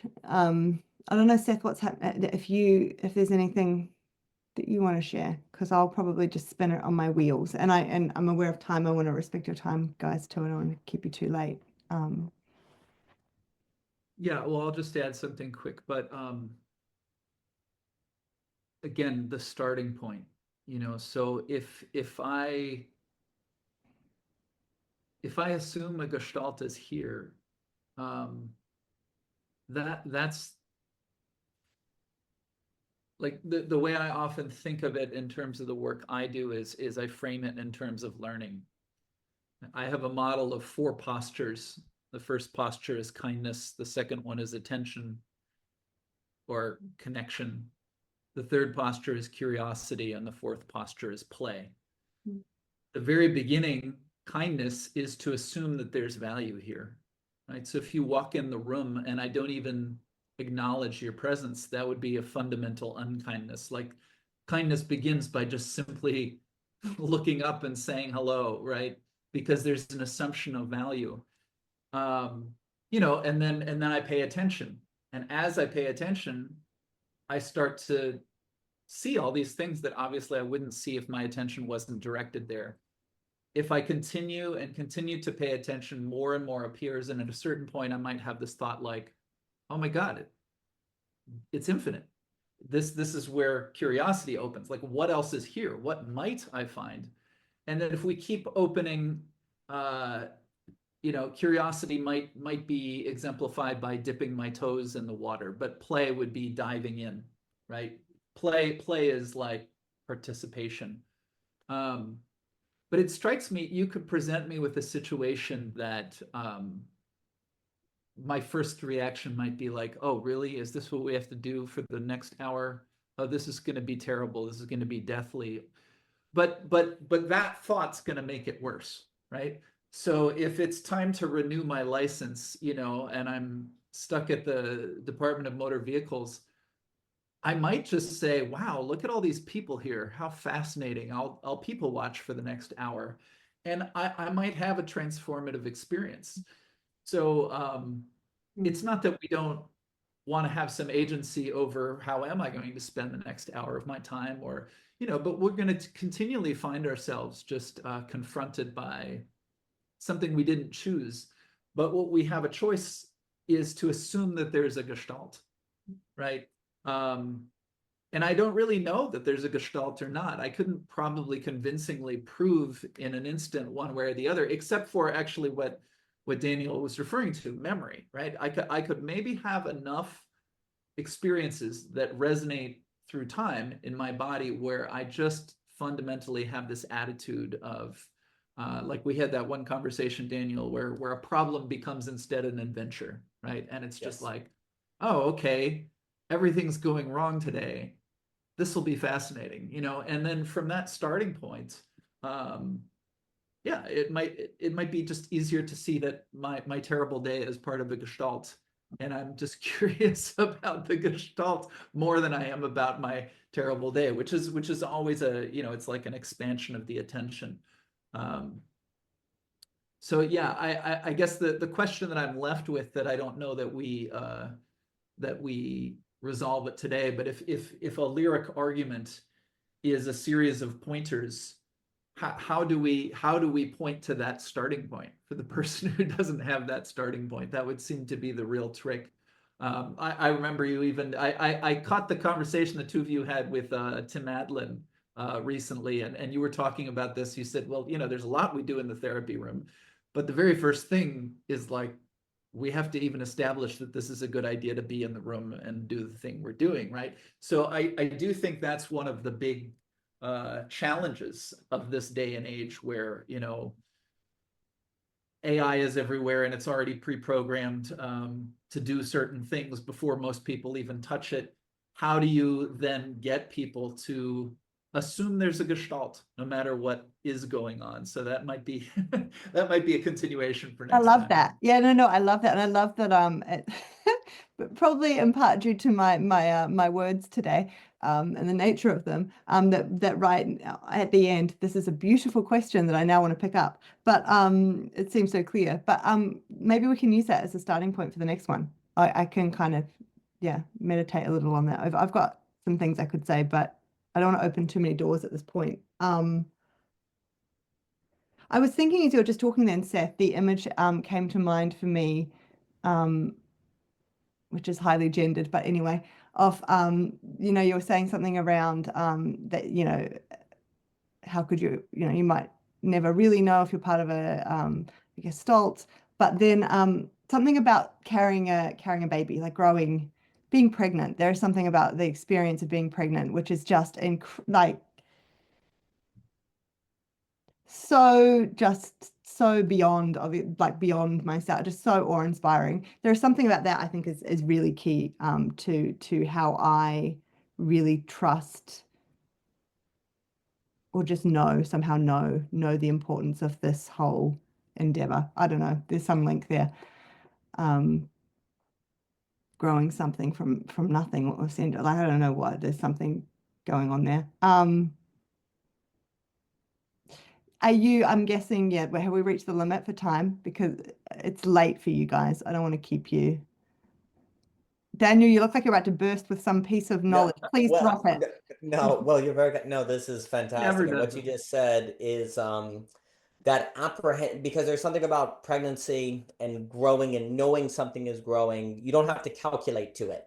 You know it, you apprehend it, and there's a sense of a certain awe of also when a baby is born, you don't have to convince people that's a baby, right? Like when a baby shows up, it's there, right? Like the entire creative process is on the side of showing that reality justifies itself by showing you, not by convincing you.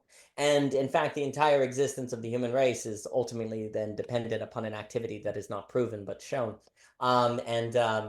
And that's, I think, very important because of then all the emotions that go into it. No, I think that conversation topic for next time is very important. The buy-in question, how do you get people to buy into something? To me, it gets into how you make something plausible, which is tied to sociology. How do you make a new metaphysical value plausible to people?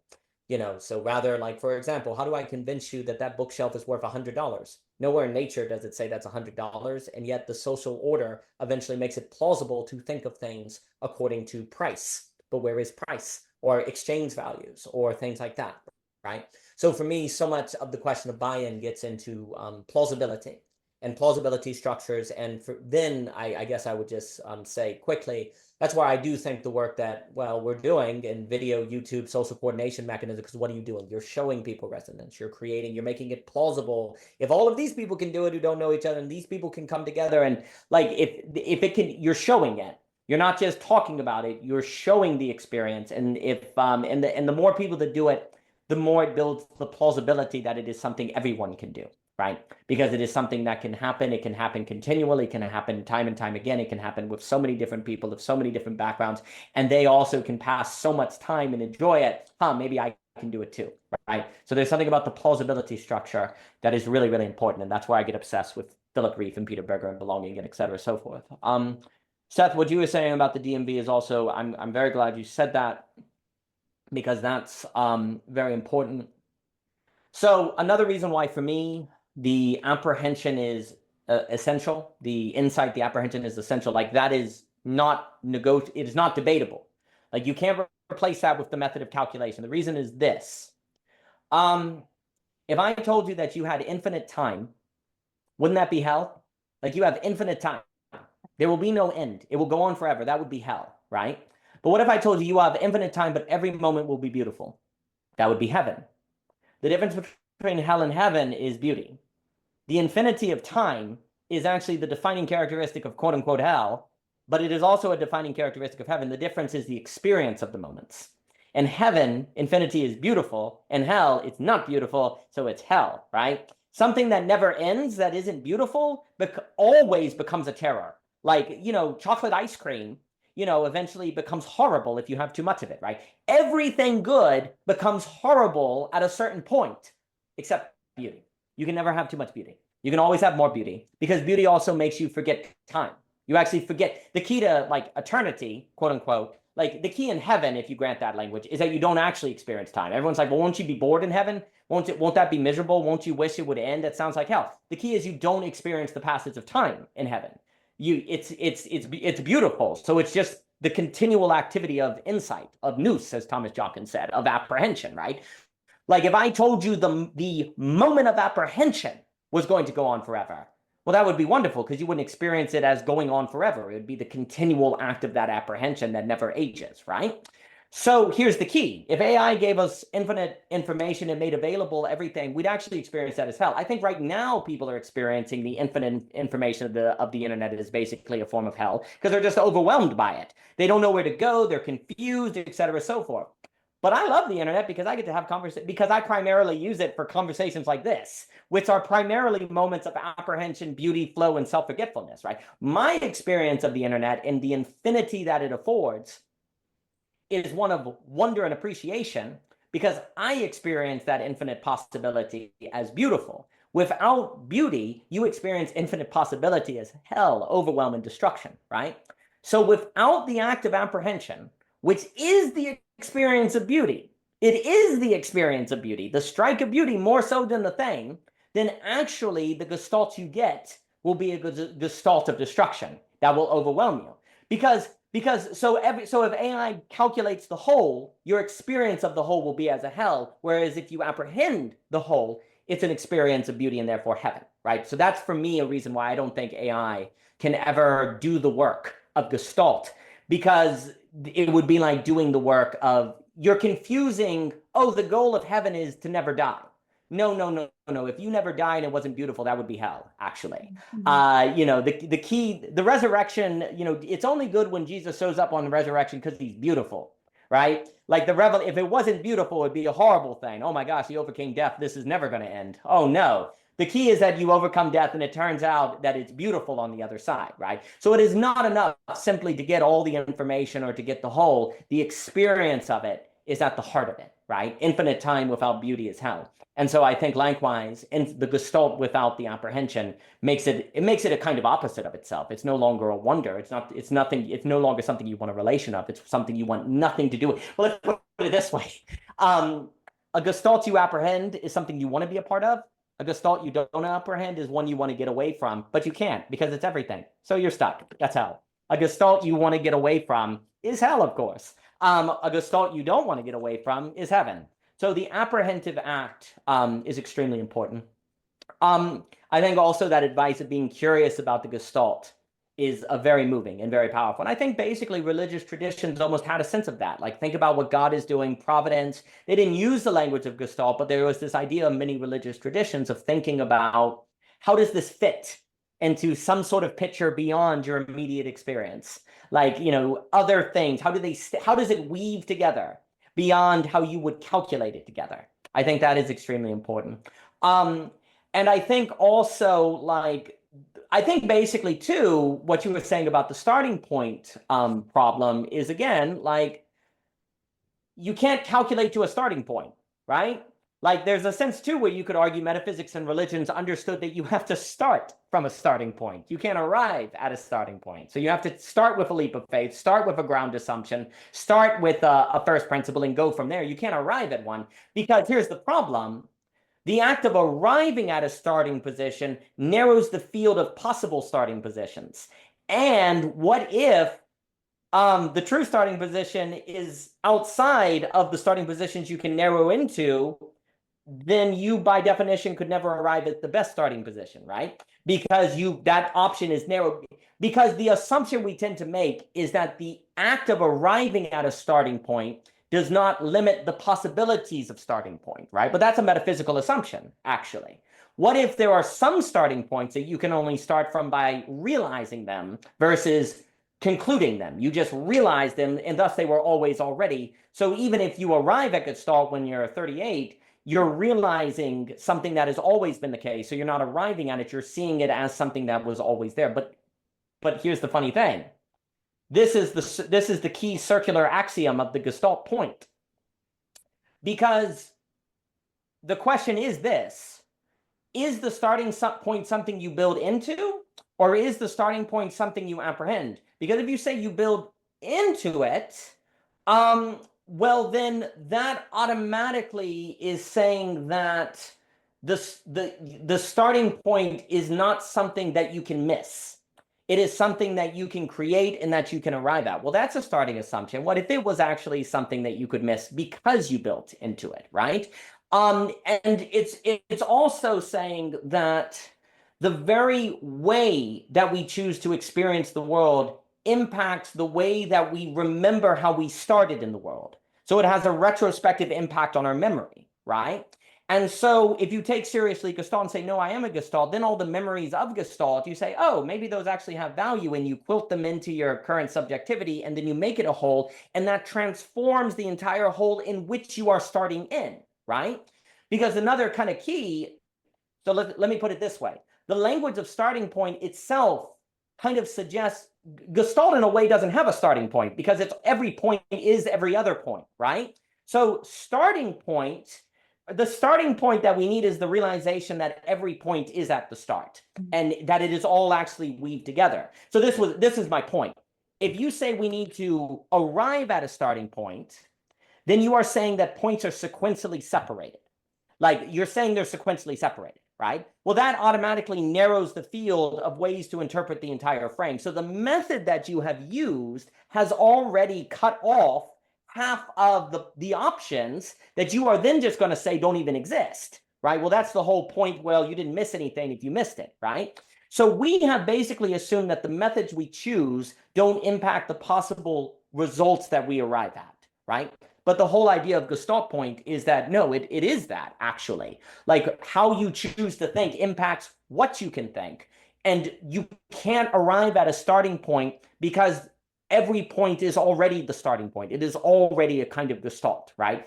And again, I think there is a sense where religions often had a kind of idea of time, that all of time is actually contained in all of time in God, right? Like you're always actually interpenetrating all those different moments. Can I And just then I guess really quickly, please, really fast. So otherwise I'll burst.